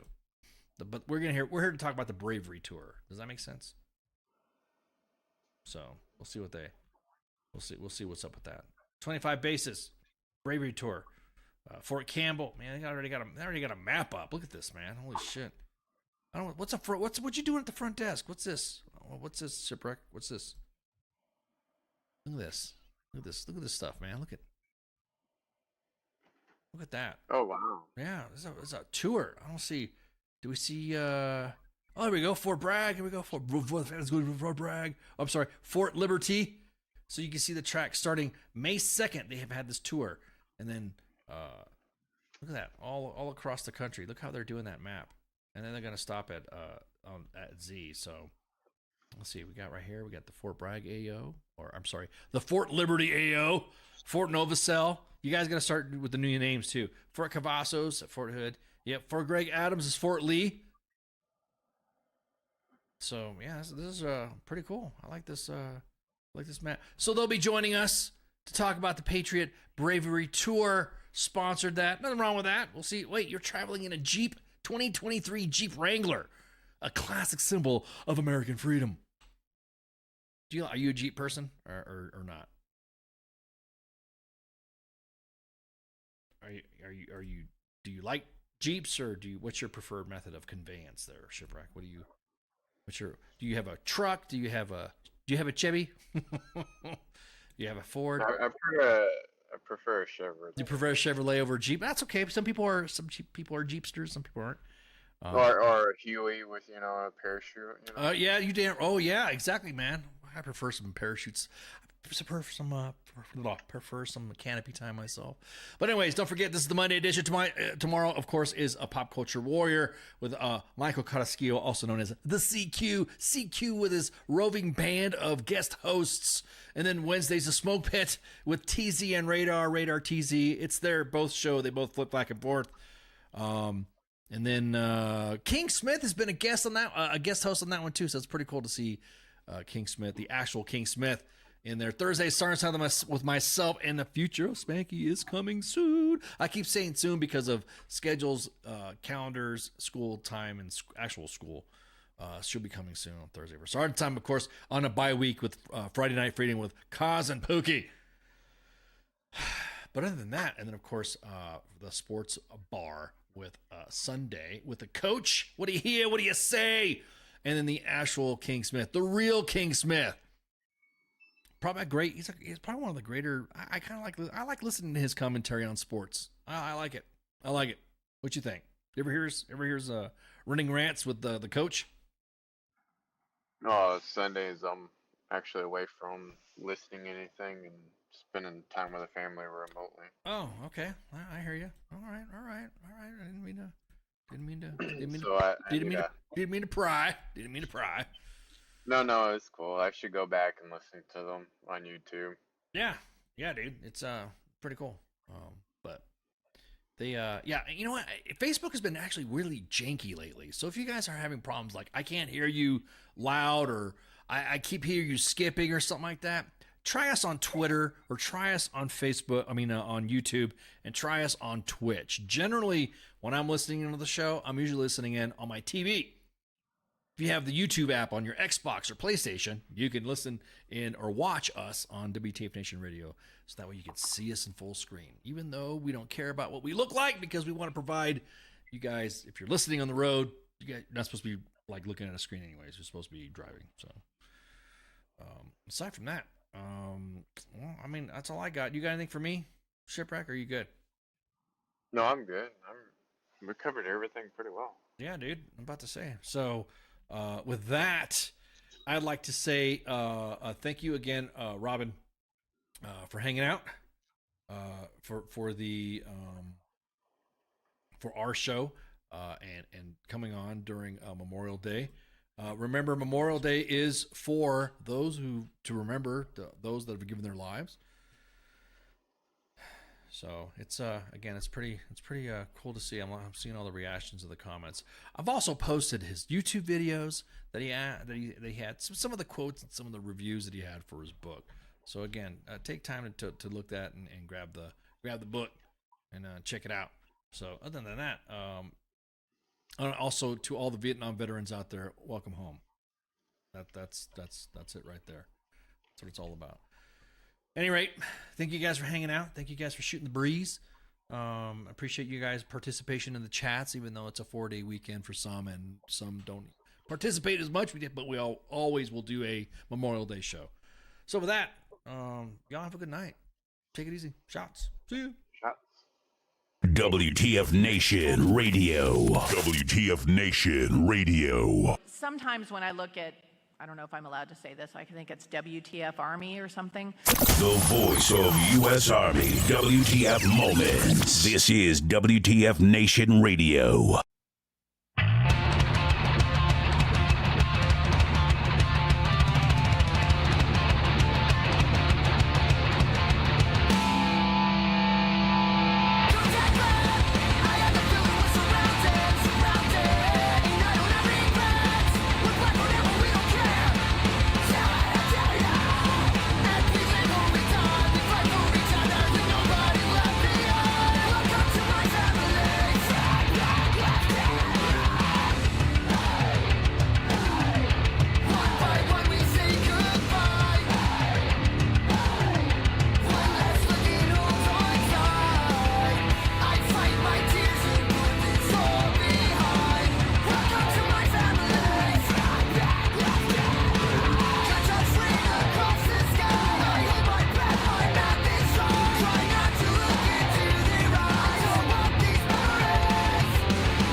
Everything stated on WTF Nation Radio is to be considered the opinion of the person that stated it, and not an official representation of WTF Nation Radio or U.S. Army WTF Moments. Price does not include tax, title, or license. Some assembly required. Each item sold separately. Batteries not included. Objects in mirror are closer than they appear. If conditions persist, contact a physician. Individual results may vary. Keep out of the reach of children. Avoid prolonged exposure to direct sunlight. Keep in a cool, dark place. And please enjoy the show. Shots. The horse, with beauty unsurpassed, strength immeasurable, and grace unlike any other, still remains humble enough to carry a man upon its back. When a service member or first responder takes an oath, he or she has mentally and physically committed themselves with self-sacrifice. From the front lines abroad to the very streets you live on in America, they protect. This oath is non-refundable and it is lifelong. Facing unimaginable dangers and unseen scars, these grounds are a place to recover and face any challenges head-on. As veterans and first responders ourselves, we know that battle all too well. From a simple talk with a friend on horseback to an entire debrief in the barn, this sanctuary has seen recovery take place time and time again. No hour of life is wasted that is spent in a saddle. The way we approach change isn't a new phenomenon. This animal has been with humans over 5,000 years. If you've ever been around a horse for long enough, you'll feel that thing, that electric trust. In that moment, nothing else is in your mind. When they turn into you, it's like the world disappears. We harness that moment to build skills off of.